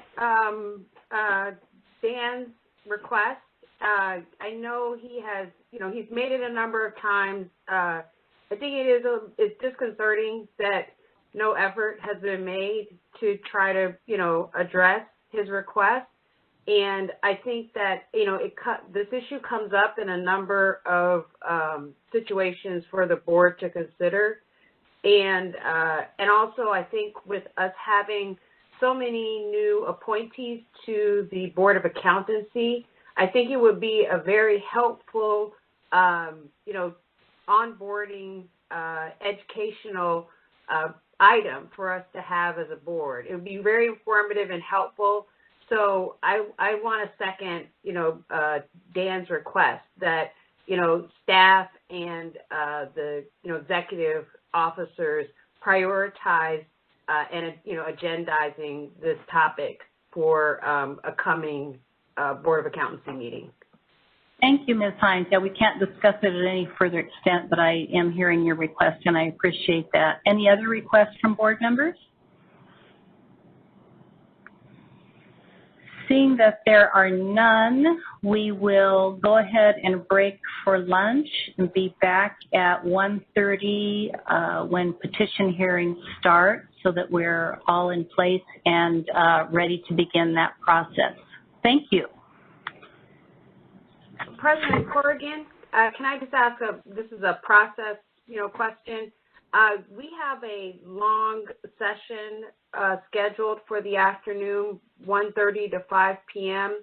Is it possible for us to plan in a break, a short break during that time? I mean, I'm open to when it's planned, or you can leave it to you and staff can, schedule it. But I think it would be helpful to have a 5 to 10 minute break scheduled in that afternoon session. Yeah. Thank you, Ms. Hines. On the agenda, between agenda items 14 and 15, we have arranged for a break, which will be good for all of us to have. So we will certainly be sure to do that. Thank you. And I see another hand. Oh, no, I guess that's Ms. Hines. Okay, yes, very good. The break has been allowed for. Thank you so much, and we will reconvene at 1:30. Thank you. The moderator, welcome back. Ted Decor, I've just promoted you to a panelist. Can we do a quick mic check? This is Deputy Attorney General Ted Durkar. Do you hear me well? Yes, I do. Thank you. Sorry for not introducing you with the appropriate title there. Thank you. Oh, I didn't even notice. Thank you.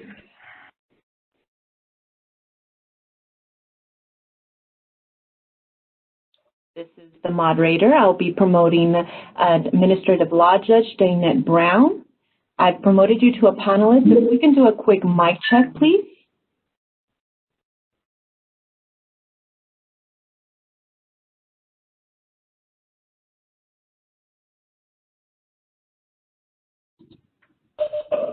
Hi, this is Danette Brown.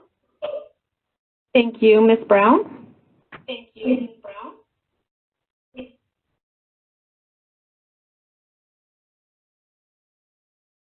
And I am going to unmute a member from the attendee list. Sanjeet Ryan, I see that you have your hand up. I'm going to unmute you. If you can please identify yourself. Good afternoon. This is Sanjeet Ryan. I'm the court reporter for the 1:30 hearing. Can you hear me okay? Thank you. Yes, we can. I'm going to promote you to a panelist.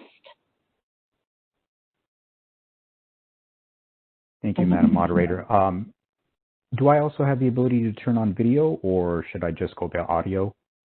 You are able to turn on your video. I unfortunately do not see that option. It's a little confusing from my side because I'm using an iPad and a webcam at the same time. I see. So from an iPad, let me see if I have my co-moderator here on the line with me. I don't know how the iPad would work. If you're looking at this slide on the screen, you should see a button at the bottom that says Start Video. I don't see a video option either. This is Ted Durkar. I see the Start Video on the iPad, but not through the webcam. I don't know enough about how the iPad runs in order to set that up. Let me take a look. Thank you, co-moderator. And I will mute the lines just so there's no background noise. The only guidance I can offer at this moment would be trying to locate maybe 3 dots, ellipses, or 3 lines, something that would indicate like a menu option, and then trying to find it from there. And at this moment, I'm going to promote Erin Obenya. We'll do a quick mic check.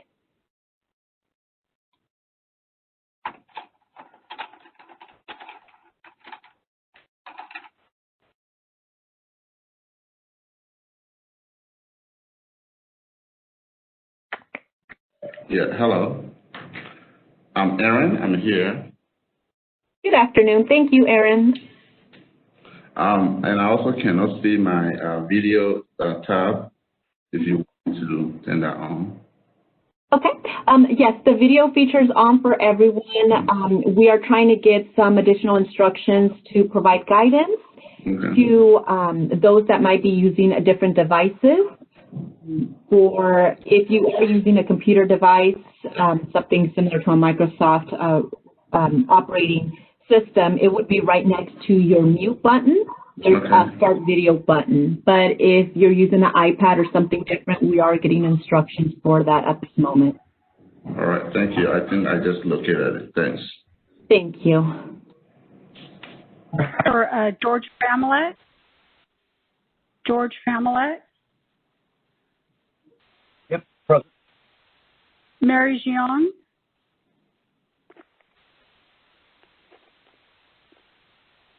Mary Jiang.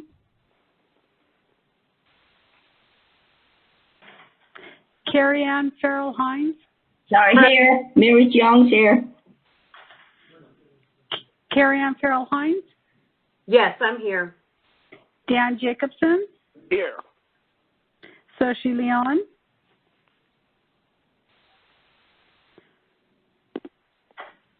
Soshi Leon. Here. Sorry about that. Luz Molina Lopez. Here.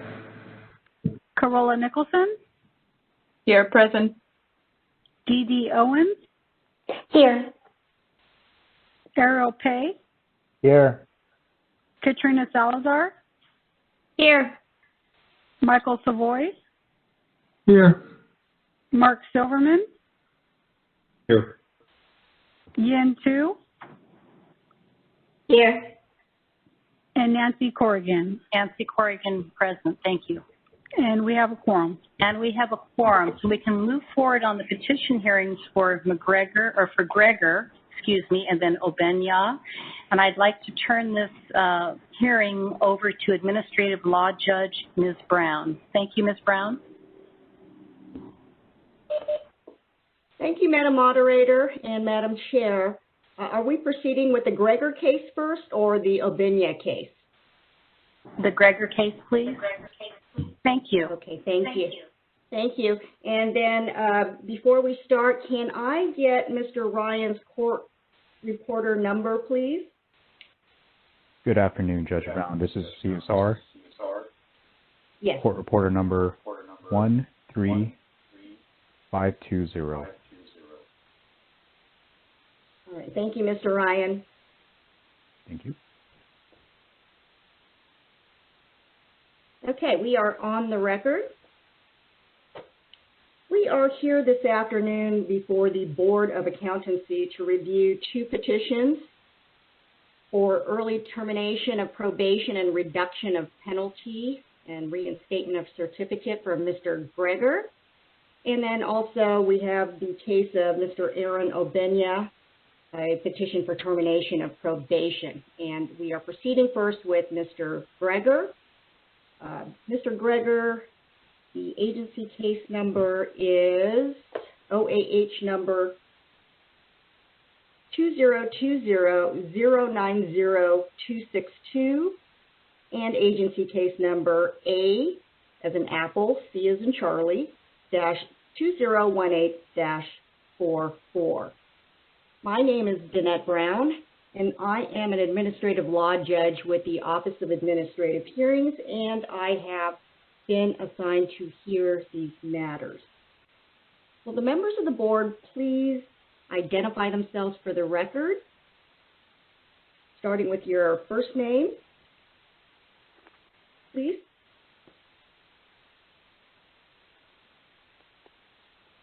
This is Dan Jacobson. Ariel Pay. Carola Nicholson. Mary Dion. Luz Molina Lopez. Katie Owens. Xochitl León. Yen Tu. Gary Ann Farrell Hines.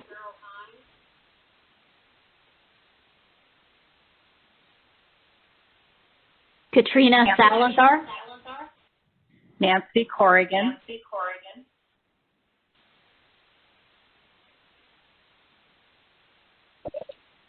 Michael Savoy. Sorry, Mark Silverman.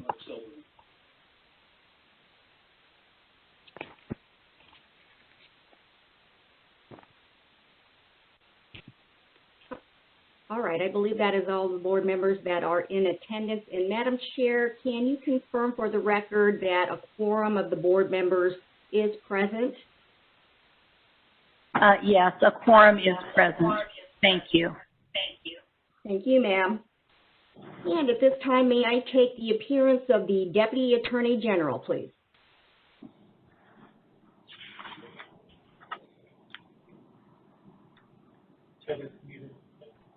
Do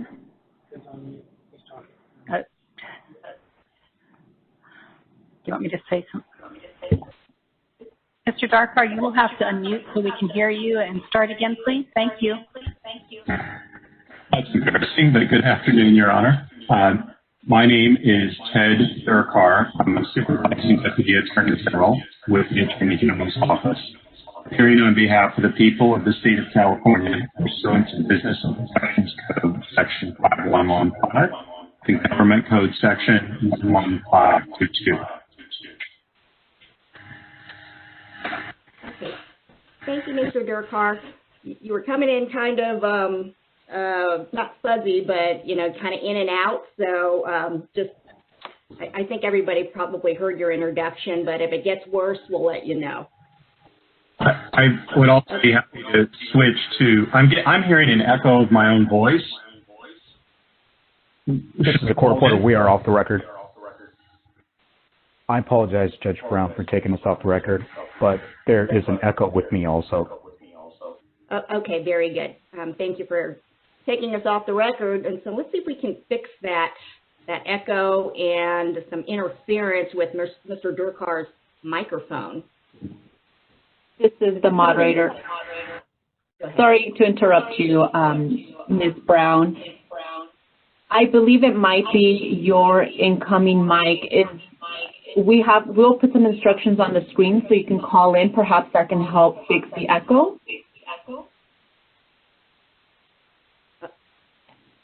For myself or for Mr. Durkar? I believe it might be your microphone.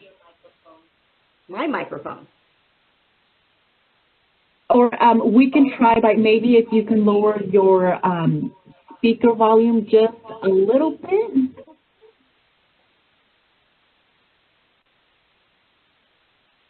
Sometimes the speaker volume feeds in back to your own microphone, so if you have yourself unmuted and... Okay, I've reduced the volume on my speaker, which is connected to my laptop. Hopefully that works. Thank you. I'm going to keep speaking. I can still hear my echo. Yes, co-moderator, if you can please bring up the slide with the instructions on how to connect. Thank you. Ms. Brown, we have some instructions. Usually when we have this type of echo, connecting by phone fixes the issue. Okay. Another solution on my end is to basically take my laptop off of the docking station and just conduct the hearing through the camera and speaker and microphone on the laptop. So I'm going to go ahead and do that. Sure. Thank you. Okay. So I'm going to, if everyone can kindly stand by so I can kind of readjust here.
Before we go on the record, this is the court reporter. Mr. Durkar, if I can please have you state your appearance just one more time. Thank you very much, sir.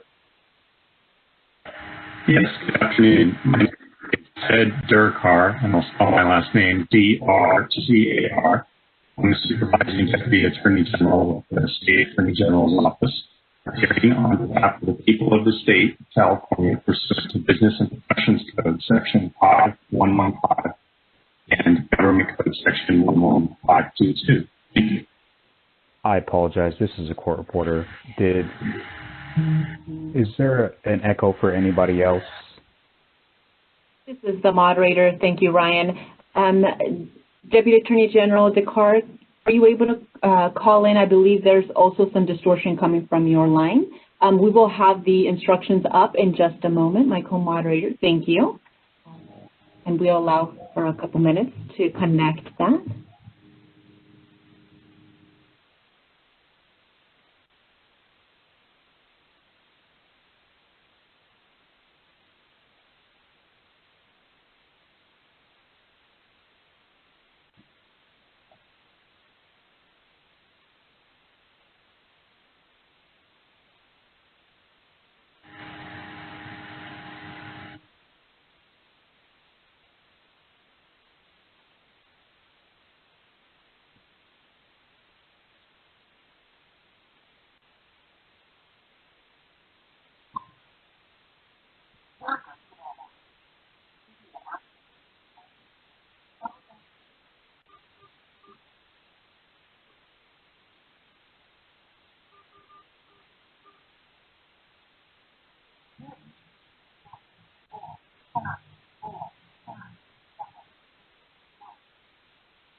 I'm getting a message that the access code is invalid.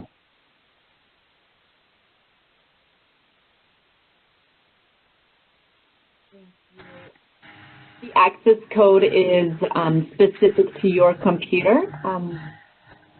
You may want to try again. It gives you a specific code for to connect your computer session to the phone.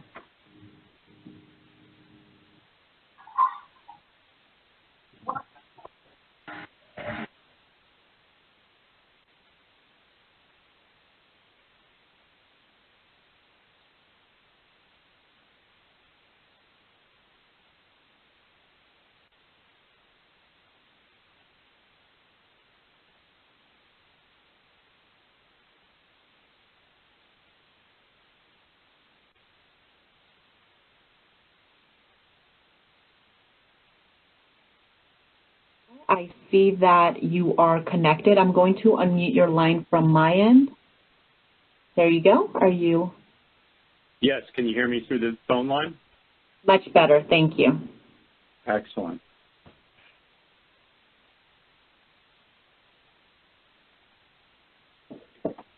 All right, I believe we are ready to resume to get back on the record. Mr. Ryan, we are back on the record. And I believe last we left off was Mr. Durkar was introducing himself. So I know you did it already, but go ahead and do it again, and we'll begin from there. All right. Thank you, everybody, for your patience. Good afternoon again. My name is Ted Durkar. I'll spell my last name D-R-C-A-R. I'm a Supervising Deputy Attorney General with the State Attorney General's Office, and I'm appearing on behalf of the people of the State of California pursuant to Business and Professions Code Section 5115 and Government Code Section 11522. All right, thank you, Mr. Durkar. And I believe Mr. McGregor, who's the petitioner in this matter, is not appearing for this hearing based on the memos I read, so I just wanted to confirm that. Yes, I understand that Mr. Greger is not going to be appearing today, and he's going to rely on the written record that he submitted. Okay, very good. So in the case where the petitioner is not here, Mr. Durkar, how do we proceed? Do you go ahead and provide an orientation on the case to edify the board members, and then we just go from there? Yes, I'd be happy to do that. First, I'd just give a brief introduction to the case and then offer the exhibits into evidence. I'll start off by explaining that after filing his petition to terminate probation and end his practice restriction against attest work, Mr. Greger recently submitted a request to have the board concurrently grant his application to go on retired status. Board staff have indicated that Mr. Greger meets the eligibility requirements to be placed on retired status. So with that brief explanation, I'll turn now to the exhibits that everyone should have. I would first like to mark for identification and offer into evidence as exhibit number 1, the original petition packet with accompanying documents, which should be sequentially marked JCG-PET 001 through 187. This same set of documents should be available to every board member. That should total 187 pages, and it includes page 166, which is the notice of hearing in this matter. And I'll admit that, I would ask to admit that into evidence as exhibit number 1.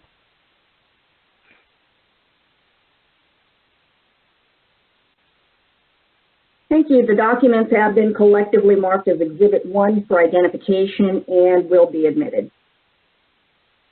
All right, and there's a second set of documents which I would like to separate out as exhibit 2 and mark separately.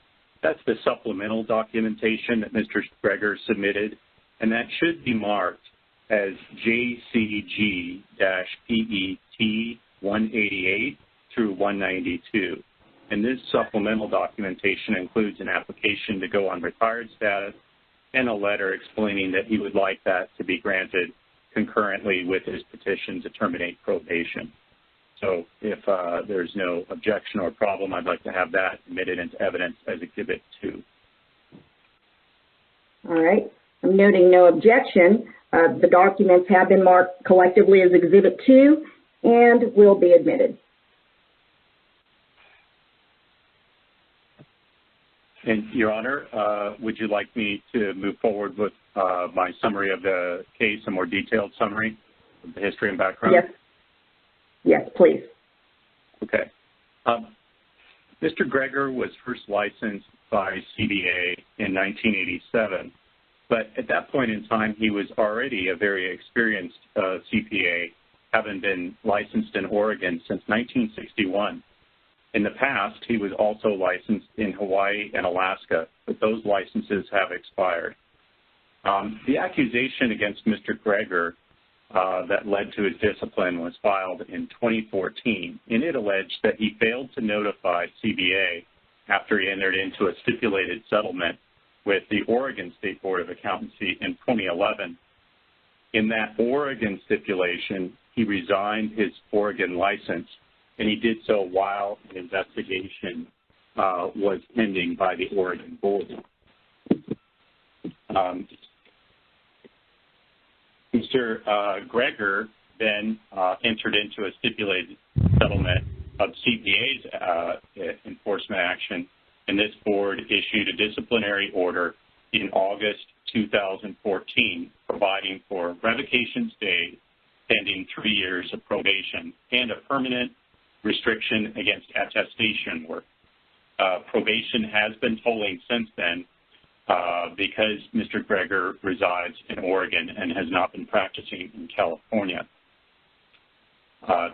In his petition, Mr. Greger requested it be granted because he has kept up with CE requirements, he has kept his license current, and he has clients who he says are requesting that he resume audit services. He also has submitted a large volume of paperwork reflecting his continuing education, his longstanding role in the profession, and his engagement in various public service activities. Note, however, that the amendment and his amended request now indicates that he doesn't wish to practice anymore and would like to go on retired status and have that happen at the same time that the board grants his petition. So that is his request. That concludes my summary of this petition and the amended request. Thank you, Mr. Durkar. Thank you, Mr. Durkar. Go ahead. Oh, I didn't know if you have any questions for me or if I might answer any questions for anybody on the board about this matter. You bet. Are there any questions from any of the board members at this time of Mr. Durkar?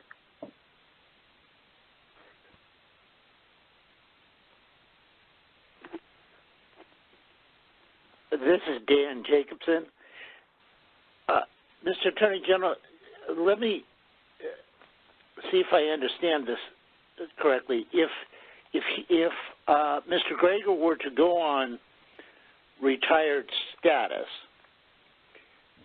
would he then be able to apply for a renewed license? Mr. Jacobson, that's an excellent question, and I am not familiar with the procedure for that. I would presume that there is such a procedure, but I don't know what that entails. Thank you.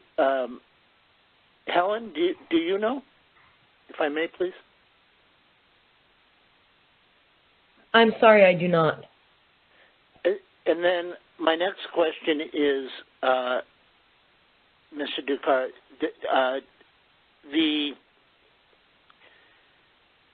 if his petition is denied, will, assuming he comes back to California by his kids in San Francisco or whatever. At some point, he will be off.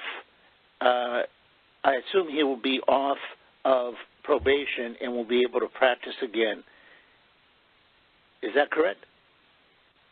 Well, not if what he's asking for is granted, because on retired status, I don't believe he would be able to practice. So he would be off probation, but he would just be retiring, going to retired status on good terms, having a graceful exit, so to speak, from his time in the profession. If we deny his his request for retirement status is denied, then eventually he would go off probation, assuming he would the tolling would stop, and then he would be able to practice. Is that right? Well, yeah, that's if a couple things would have to happen. He would have to his application for retired status would have to be denied, and he would have to return to California and practice in California in order to serve for probation to stop tolling. And then the probation, it was originally 3 years. He would have to practice for 3 years before probation would end. Do the people have a position on what should be done? Yes. Looking at this from the perspective of the interest of the people of the state, Mr. Greger's modified request to grant his petition together with his application to go on retired status appears to be a sensible plan. Granting the petition and his application to go on retired status appears to be consistent with the public interest because he would not be practicing anymore, but given his long service in the profession and the matters of public service that are reflected in his the attachments to his petition, it would be a gracious gesture at the end of a rather distinguished and long career. Thank you. Excuse me, Judge Brown, this is Nancy Corrigan, if I may interrupt. I believe that our enforcement chief, Dominic Franzella, can shed some light on the questions that are being discussed here, but I don't, would that be appropriate? It's a question for Judge Brown. Well, the question can be asked during the closed session portion of these two, after these two hearings transpire. Mr. Durkar is just in essence here to represent the people, and the people probably do have a position on it, so he can probably represent the AG's position on this. And sometimes they provide recommendations, right, Mr. Durkar? That's correct. And what I just stated in response to Mr. Jacobson's question was, in essence, the recommendation from my office on behalf of the people. It would not be ordinary for me to call Mr. Franzella as a witness in this proceeding, but perhaps the board would be able to get the information about the procedure for coming off retired status if you wish to know that during closed session before reaching a decision. I'll leave that to the board. Sounds good. And thank you, Madam Moderator, for that information. Okay, any other questions of Mr. Durkar, who again is representing the people of the state of California? This is the moderator. I apologize, Judge Brown, for interrupting you. Would you prefer for the panelists to raise their hands, the board members to raise their hands if they have questions first? That would be good. How do I know when they're raising their hands? A button that says participants, and it should be towards the lower right of your screen. Okay, well, we could try that, and I'll see if I see the hand. Any other questions from any other board members? Oh, okay. Yes. Ms. Molina? Yes, thank you. This is Luz Molina Lopez.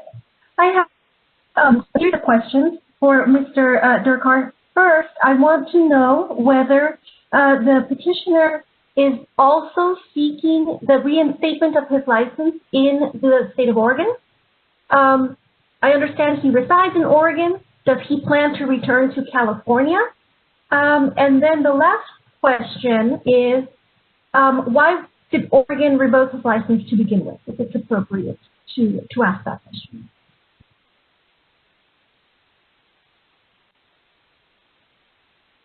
Sorry, you're muted. You're on mute, Mr. Durkar. I apologize. Yeah, thank you for your questions, Ms. Molina Lopez, and hopefully I'll remember them, and please follow up with me if I don't get to. I think you asked a couple. The record does not indicate what the Oregon investigation pertained to. There was a resolution in which he agreed to resign while some form of investigation was pending, and presumably because that did not turn into a case with an accusation, a process like we have here, that would be confidential and that wouldn't be public information. So that is probably not something that could have been ascertained, and we don't have that in the record. He does not, to my knowledge, have an action going forward in Oregon to restore his license there. And my understanding is that this gentleman is in his late 80s and did have his health may have had a bad turn since he originally filed the petition early this year, and he did amend it to say that he would like to go on retired status. I hope I answered your question. Sorry, just to clarify, so there is no indication that the petitioner wishes to return to California, to reside in California? Well, in his petition, when it was just before he modified it, before he amended it, he did state that there was a possibility that he might come to California, where he has family in the Bay Area. But with his amended petition, it appears that no longer is his intention. He is residing in Oregon and is now stating that he just wishes to retire.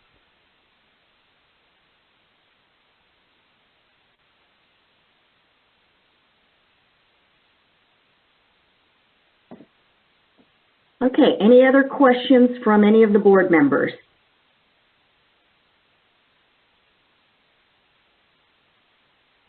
Yes, this is Michael Savoy. My hand is raised. Correct me if I'm wrong, but in order to issue a retired status, don't you need to have a clean certificate? So are we putting the cart before the horse in that if we do not grant this petition originally, that we cannot give him retired status? I believe that is the case, and so if the petition is granted, he's eligible to go on retired status, and I'm not aware of any procedural impediment to doing both of those things at the same time, so that he could leave the profession, on good terms and retire instead of remaining perpetually on probation because he's residing in Oregon. Thank you.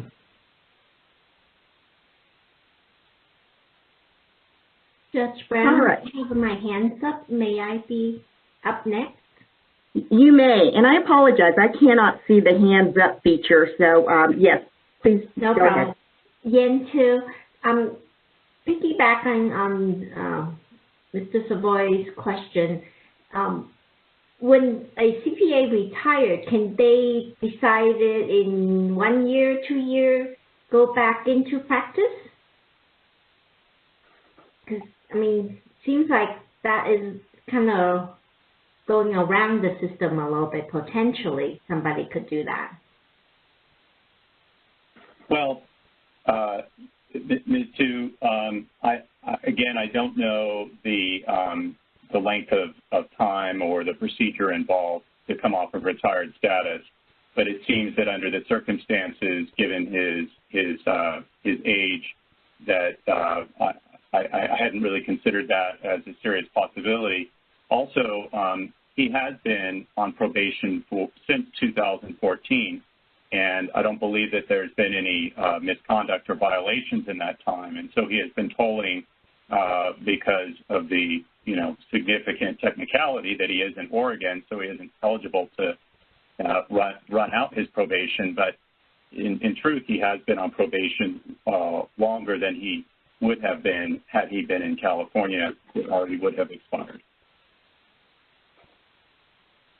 But then also, I suppose, for everyone's understanding, state that he is asking to also have the board grant the end of his practice restriction, and that was to be permanent, as I understand it, under the order, the disciplinary order that was made against him in 2014.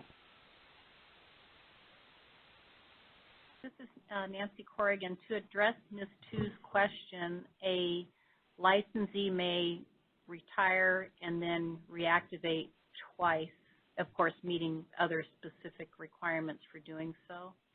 So they may go on retirement and come back, retire again and come back, but meeting specific requirements that, we'd have to discuss at length. Thank you.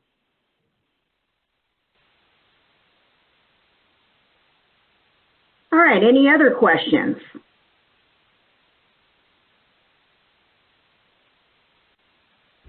And again, I apologize. Yeah, okay. Ms. Salazar? Thank you very much, Judge Brown. I'm not sure if this is a question who this would be directed to, but I would like to ask for a little bit of clarification on the memorandum, which is JGCPET002. The first document that I just referenced identifies 3 separate requests, which have been superseded. But I think my question is item 2, the petition for the reduction of penalty, still something we will be asked to decide? Because I understand the request to terminate. I understand the petition for reinstatement of a restricted practice area. Is it an either or are we still being asked to reduce the penalty?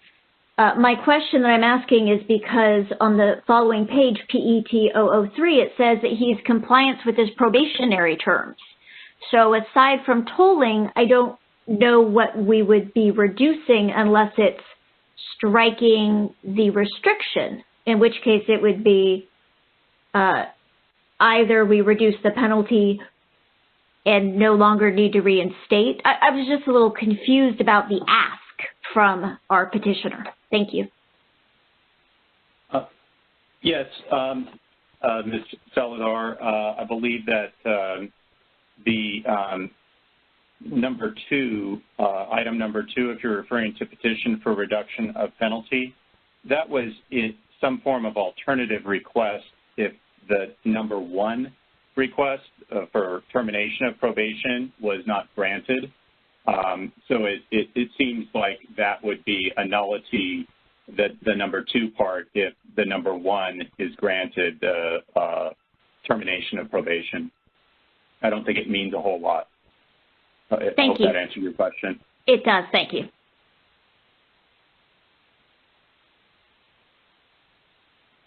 Any other questions?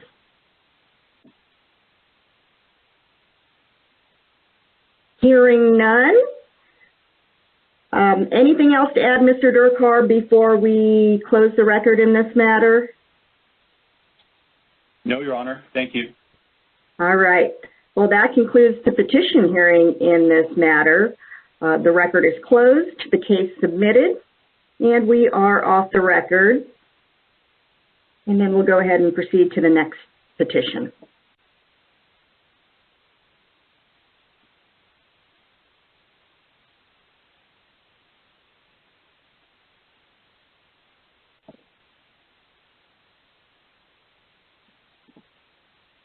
Okay, so the next petition is in the matter of the petition for we're back on the record.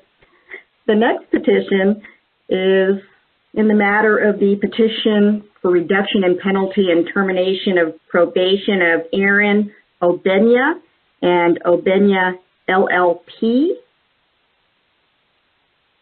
This is OAH number 20200902262 and agency case number A as in Apple, C as in Charlie, dash 2018-44.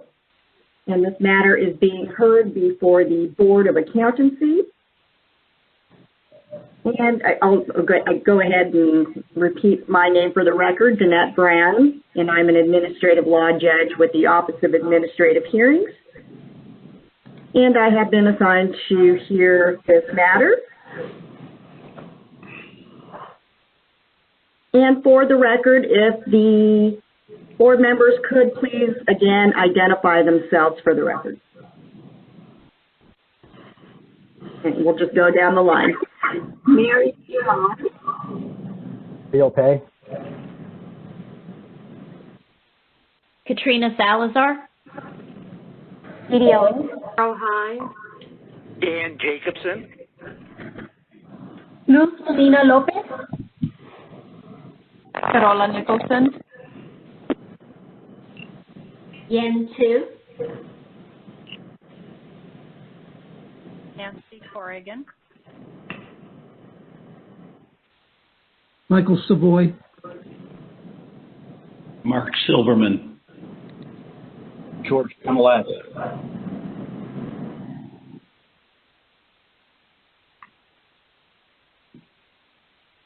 All right. It appears that all of the members have identified themselves for the record. And Madam Chair, can you kindly confirm that a quorum of the board is present? Yes, a quorum of the board is present. Thank you, ma'am. And I am hearing a ton of echo and reverberation. I'm not sure if everybody else is hearing that, but it appears it has disappeared. All right. May I take the appearance of the Deputy Attorney General, please?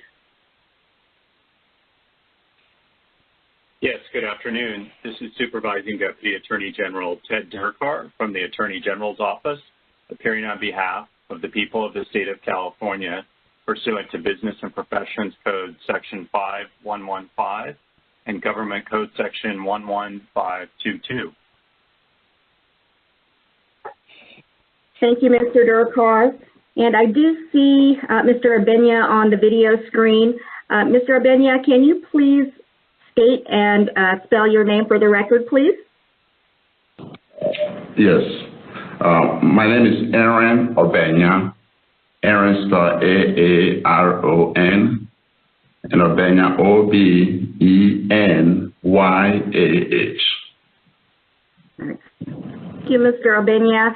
And are you representing yourself here this afternoon? Yes. Okay. Let me explain a little bit about this afternoon's proceeding. Can you hear me okay? Yes, I can hear you. Okay, so in this proceeding, the board is concerned about your rehabilitation since your license was placed on probation. The Deputy Attorney General will proceed first to provide sort of an orientation into this matter. And after that, you will have the right to make a presentation under oath on your own behalf to explain why you believe that your probation should be terminated early. You may also call witnesses to testify on your behalf. You and any witnesses will be subject to questioning by Mr. Durkar, who represents the people of the state of California on behalf of the Attorney General's office. And again, the board is particularly concerned with rehabilitation that you might have engaged in after your license was placed on probation. And you are reminded that the board has had the benefit of reading your petition packet already, so you don't really have to repeat any of the information in that petition package unless you wanted to really emphasize something in there. After the hearing, the board will go into closed session. They will deliberate, and you won't receive a decision today, but you will receive it sometime in the future in the mail. Do you have any questions at all about the proceeding in this matter? No, thank you. Okay, so at this time, I'm going to go ahead and put you under oath. So if you could kindly raise your right hand. Okay. Do you swear or affirm that the testimony you're about to give is the truth, the whole truth, and nothing but the truth, sir? Yes. Thank you. Okay, and so in my preface, I indicated that Mr. Durkar will go ahead and proceed with an orientation of this case. So, Mr. Durkar, please proceed. I'd first like to mark the documentation. I'd like to put it all together and mark it as Exhibit 1. There was a supplemental filing by Mr. Obenya that was added, but I'll put it all together. It's 74 pages. It consists of the petition packet with accompanying documents, including the relevant disciplinary decision and accusation, the certified licensing histories of Mr. Obenya and his firm, Obenya LLP, and jurisdictional documents such as the notice of hearing, which appears at AOPET 069.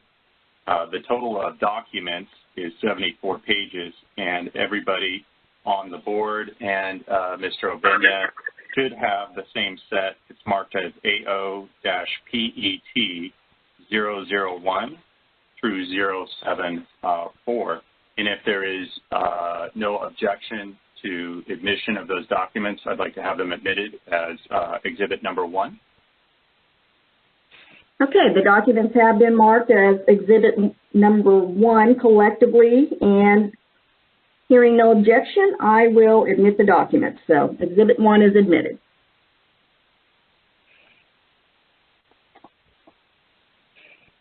All right, and I can proceed with a summary of the case if Your Honor would allow me to do so. Please proceed. Yes, Mr. Obenya received his CPA certificate from CBA in 2014, and his firm, Obenya LLP, was first licensed the following year in 2015. An accusation was filed against Mr. Obenya and his firm in April 2018. It alleged that in 2016, Mr. Obenya signed an attest report, an annual review of a trust fund's financial statements, when he was not qualified or authorized to do attest work. It was alleged that the report violated professional standards in several regards, and that Mr. Obenya's firm did not engage in peer review for attest work, and that he did not complete required continuing education pertaining to that practice. The case went to hearing in August 2018. Effective December 28, 2018, the board adopted the administrative law judge's proposed decision in the matter, which sustained allegations of misconduct and provided for revocations paid during 4 years of probation for Mr. Obenya and his firm, Obenya LLP, with standard terms and conditions. The decision imposed about $5,500 in costs, which have been paid. Probation is scheduled to expire on December 28, 2022. The petition by Mr. Obenya and his firm is at pages 6 to 12. It seeks to terminate probation, or in the alternative, the petition seeks to limit the terms and conditions, but it does not specify what limitations are sought on probation if the probation isn't terminated. Relief is sought by the petitioners on the basis that Mr. Obenya and his firm have complied with probation, that the client involved in the underlying misconduct in the accusation matter suffered no financial injury, and that he is more aware of his professional responsibility now than he was before, and claims that he will not be involved in professional misconduct again. The petition correctly states that the petitioners have complied with probation for the past 2 years, or almost 2 years. It has been a little less than 2 years. It also states that petitioners are engaged in a tax and bookkeeping practice. And that concludes my introduction. And I'm prepared to proceed with questions of Mr. Obinya unless he and Your Honor wish to allow it. I'm sorry, and unless he wishes to make a statement first. Durkar. Yeah, let's go ahead and see if Mr. Obinya, would you like to make some kind of opening statement? Yes. So thank you, everyone. So like it was said, yes, in 2016, I prepared and signed a report that I shouldn't have, and I would say I didn't know any better, and I was wrong, and I'm sorry for doing that. I think that as a CPA, I just want to focus on tax and help businesses with business services. And so I'm here because at this point I feel like, I mean, it was the early days of my career, 2014. That was like one of my first projects I got, and I should have paid attention. So I'm just here to ask for release from the probation.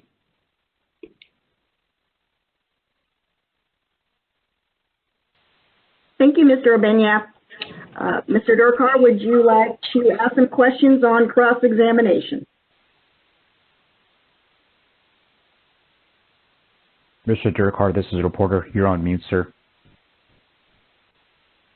Thank you. Mr. Obinya, could you please summarize your working history in the field of accounting?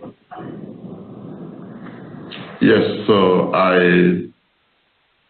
my working history, I'm usually, I'm from Africa. I've been doing accounting for the last 17 years, mostly for small professional services. It was an advertising company.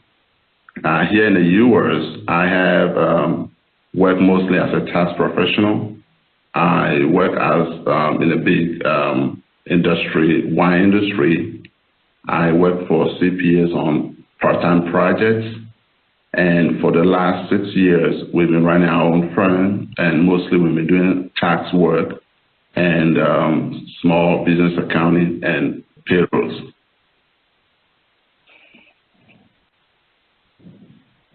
Mr. Obinya, could you please speak to the board and tell the members of the board why they should excuse you and your firm from the remaining 2 years of probation?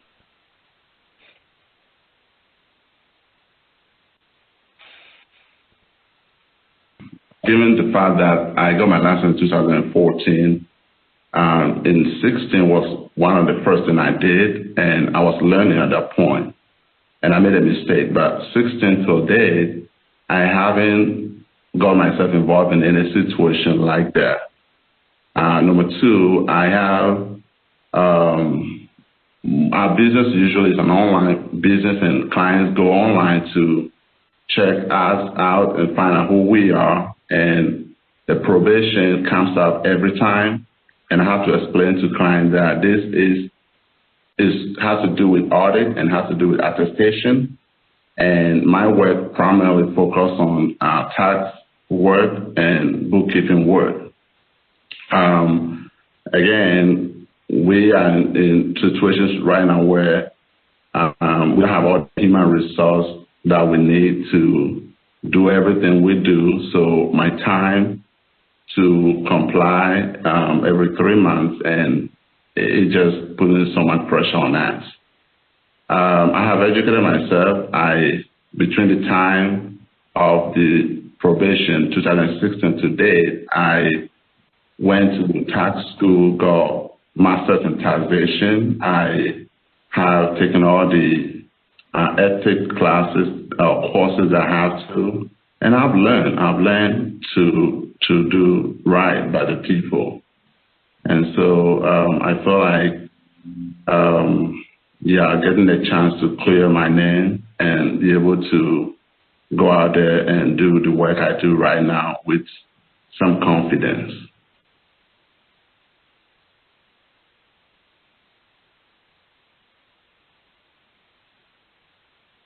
Counsel, this is a court reporter. You're on mute. Yeah. Mr. Obenya, the case that resulted in your probation went to hearing in August 2018. And the record reflects that a few days before the hearing, you signed a stipulation that agreed to all the factual allegations made against you in the accusation. Is that correct? Did you sign a stipulation shortly before the hearing? I did. Okay. And then the judge's decision in that matter indicates that then at the hearing, you renounced that stipulation and contested the allegations. Is that also true? Yes. Can I explain that? Yes, please do. So I think I came from a place of ignorance. So the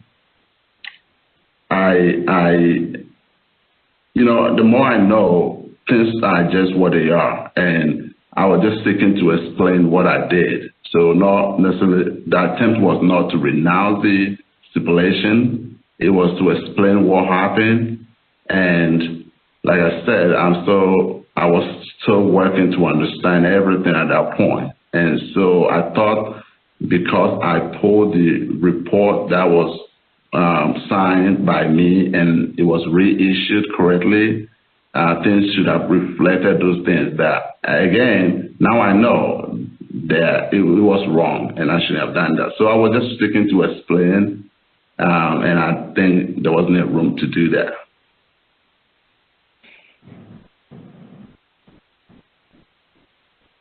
Mr. Obenya, at pages PET 039 to 040 of Exhibit 1, which is within the judge's decision, the judge made a number of credibility findings against you. And at the beginning of the third paragraph, the judge wrote, Respondent Obenya was not believable when about to attack or discredit. This is the court reporter. We're going off the record. Okay. I apologize, Judge. I apologize, Mr. Dakar. I heard a phone call in the background, and I could not understand counsel, so I do apologize. It looks like I don't hear it anymore. So if we can just start at the top of the question, I would appreciate it. Thank you very much, counsel, and I apologize for the interruption, Judge. I'll restate the question. I'm referring to pages 39 to 40 of Exhibit 1, which is within the judge's decision that was adopted by the board. And the judge made a number of credibility findings there against you. And on page 39, at the beginning of the third paragraph, one of those findings it reads as follows. Respondent Obenya was not believable when he set out to attack or discredit the board's administrative personnel who Respondent Obenya falsely claimed led him to act to the detriment of both himself and Accountancy Partnership. My question for you about that is, do you regret any of your tactics or testimony you gave at the hearing? And I would also invite you to explain that matter in which you attacked or discredited the board's personnel.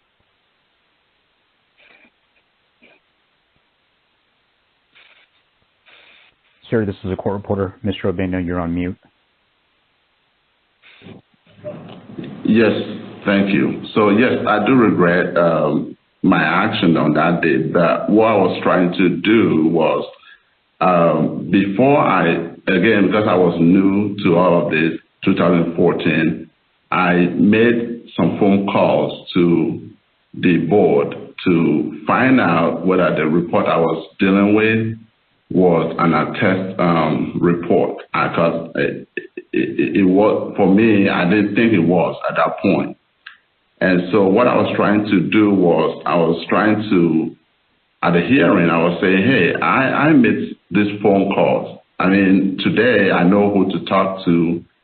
And all I was trying to stick to say, hey, I just didn't do this, get up and just did it. I tried my best with what I thought was the way to go about it. So I made some phone calls to the board, and they were not trying. I think at that point I was just saying, and it was what they said was to me was it should be in writing and not a phone call. And so that was what I did. I might have come across the wrong way, but I was just trying to make a point that I made some attempts to make sure I did the right thing.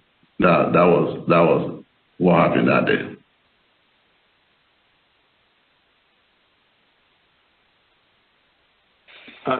Mr. Obenya, since the hearing in 2018, while you've been on probation, has your attitude towards your professional responsibilities and the law changed at all?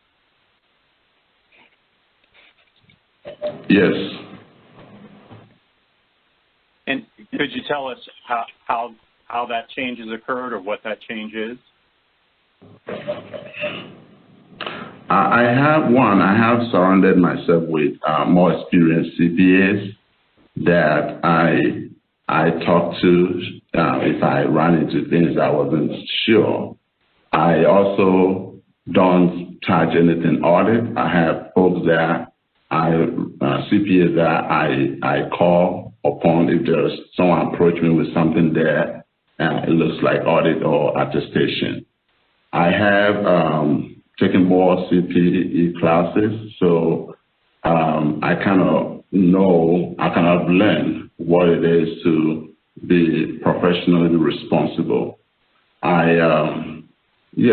I've attended more. I learned. Basically, I've learned a lot, and I have educated myself a lot, and I have made it. I read to make sure I don't run into doing things that I'm not supposed to.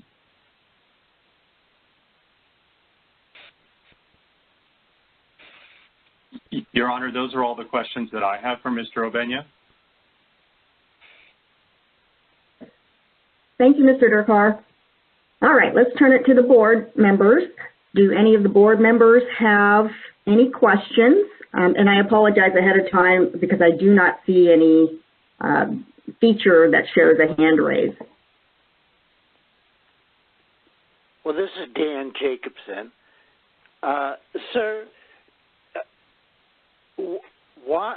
Now, I understand what you just said about your increased awareness about your moral responsibility, about your professional responsibilities.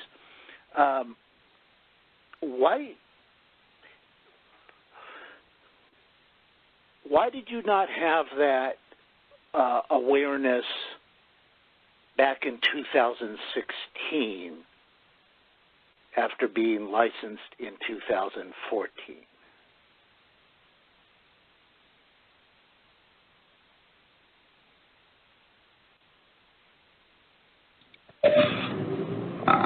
I think it has to do with timing. I mean, 2014, I knew that audits, you have to have a license A to sign an audit, and I had license G. What the issue for this report was that it didn't really, at that point, for me, I thought it was just an annual report and not a review. And so it's lack of experience at that point, lack of experience. I didn't know. And so I've learned that after the fact. So that was why. Thank you.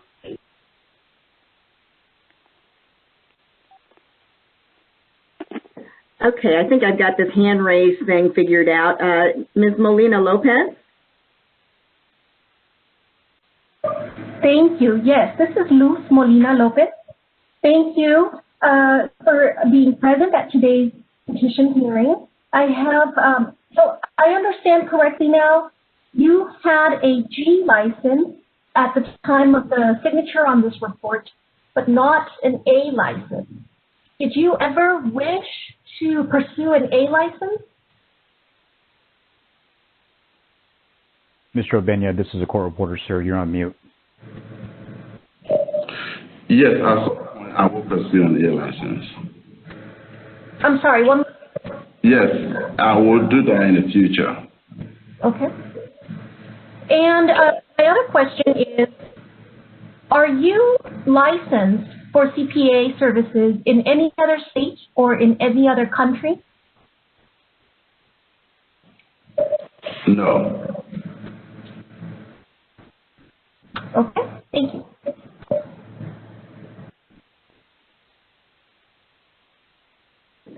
Thank you, Ms. Molina Lopez. I do not see any other hand raises. Any other questions from any other board members? Okay, there appearing none. Anything else, Mr. Obenya? Whoops, I think I... Yeah. Okay. Go ahead, Ms. Young. Yes, hi, Mary Gill. So, Ms. Obenya, you mentioned that you got your license in 2014. Was your accounting experience earned and learned in the U.S. or was it in Africa? I was trying to see how long, because you said part of it's due to inexperience, maybe not sure of, what things are considered attestation and not. So, can you tell us a little bit of the background of where you get your education from? Yeah, I had my first degree in Africa, but my experience was here in the United States. Thank you. Thank you.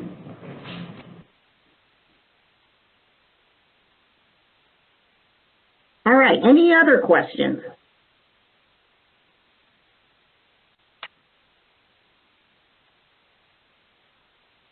Okay, hearing none. Mr. Obenya, do you have any other documents that are not in the petition packet that you're wishing to present? No, I think the last one I had was the my diploma for my master's program, but I think it's been included. Okay, very good. And do you have any witnesses you'd like to call to testify on your behalf? No. Okay, very good. Mr. Dorkar, anything else? I'll provide just a brief set of closing remarks. Just to point out the positive things that see from the people's perspective. He has paid his costs. He seems to be doing well on education, including recently earning the master's degree. However, the petition does lack some categories of evidence that petitioners frequently submit to show their rehabilitation and meet their burden of proof, such as letters of reference, evidence of community service, or other forms of rehabilitation. Mr. Obenya just seems to be doing well in terms of complying with probation and educating himself. So those are the things that I would point out on behalf of the people. Thank you.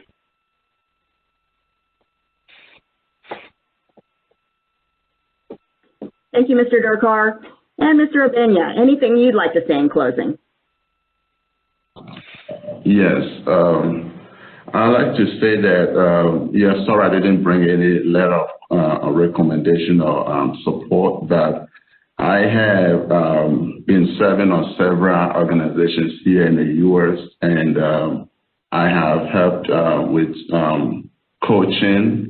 I served on the Economic and Development Board of our county. I work on several projects in Africa. Every year we go out there, mobilize funds, do things back home, back in Africa. I'm involved in my church, so serve on the church board. I do what I can to help my community and to learn and to be part of it in ways that would make all of us better. So I have been doing that. And the other part is that, yes, I was wrong. It was never my intention to not respect the law. My job is to help us to stay compliant with the law. And so I made a mistake, and I knew it was audit, and as a spirit, I've never, and I will not do audit because it just requires too much, and I don't have the qualification for that.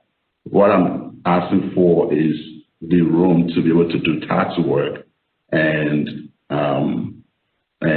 be able to do that with confidence, because there are folks who always, I mean, especially now when people go online to look you up before they talk to you. This is really heading our bottom line, and I'm hoping that this board would see that and help me out. So thank you, guys. I will comply with all ethical, professional standards, and I would work with the law.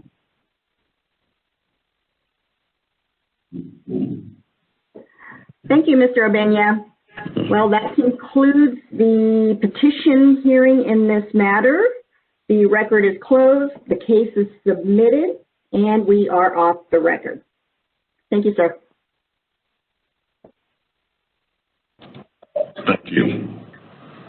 Thank you. Thank you, Mr. Durkar. Thank you, everyone. This is Nancy Corrigan. And at this time, the board will convene into closed session after deliberating on all open sessions items except for adjournment. Due to technological limitations, the adjournment of the meeting will not be broadcast, and it will immediately follow closed session, and there will be no other items of business discussed. So now may be a good time to take that 10-minute break as we prepare ourselves for closed session so we can work the rest of the afternoon through all the remaining agenda items. Thank you. So we should return at 3:05, ready to go into closed session. Thank you. Judge Brown, this is a court reporter. I am hereby relieved of my duties. Would you like the page count for each respondent? Yes, please. Yes, ma'am. For the first respondent, I've got 15 pages, and for the second, I have 15 pages. Okay, very good. Thank you very much. And for your purposes, the time is, what do I have, 2:56? I had an official stop time of 2:54. Probably doesn't matter. We can go with 2:56 if that's better for you. I'll go with your time, 2:54. Okay, 15 and 15. Thank you so much, Mr. Ryan. Appreciate it. Thank you very much, Judge. And to all board members, have yourself a nice day. And Mr. Obenya, best of luck, sir. Thank you.